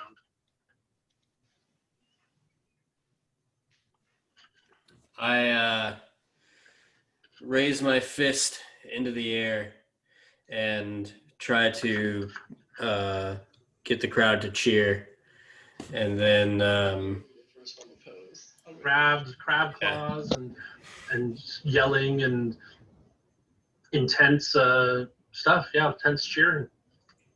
And then I pick up Lyre's father and carry him over to some medics. And as I walk, I say, "You fought well, but I am Torrhen's champion." He's gurgling blood out of the hole in his head. Okay. Oh, I scared him. Sorry. I thought someone was in my house. Sorry. But I am Torrhen's champion, and you are just a coward. And I give him to some kind of cleric or medic, and I leave the armor and swords in the arena. Okay. As you walk away, you get a certain distance away from them, and you feel the enchantments lose their grasp on you just from being far away, and you feel yourself become undying as you walk out of the Colosseum. Cool. All right. So these are kind of all the vignettes I pictured with a little bit of permutations based on what decisions you made. Now I need Johan, air quotes Johan, as well as Lyre to roll me 5 wisdom saving throws to represent each one of these months. And it took you guys, because you guys decided to not use warlock levels, 5 months, air quotes, to get to this point. I'll go first, Addie, if you don't mind. Make it easier. Yeah, it's fine. Okay. First one is an 18. Second is a natural 20. Third is 17. Fourth is a 14. Oh, sorry. I haven't been adding my modifier. Add 7 to all those. Oh, God. For a wisdom saving throw? Yeah. Oh, yeah, he's strong now. Okay. So, interesting. So we're looking in the upper 20s for every single one of those. And Okay. then my last one is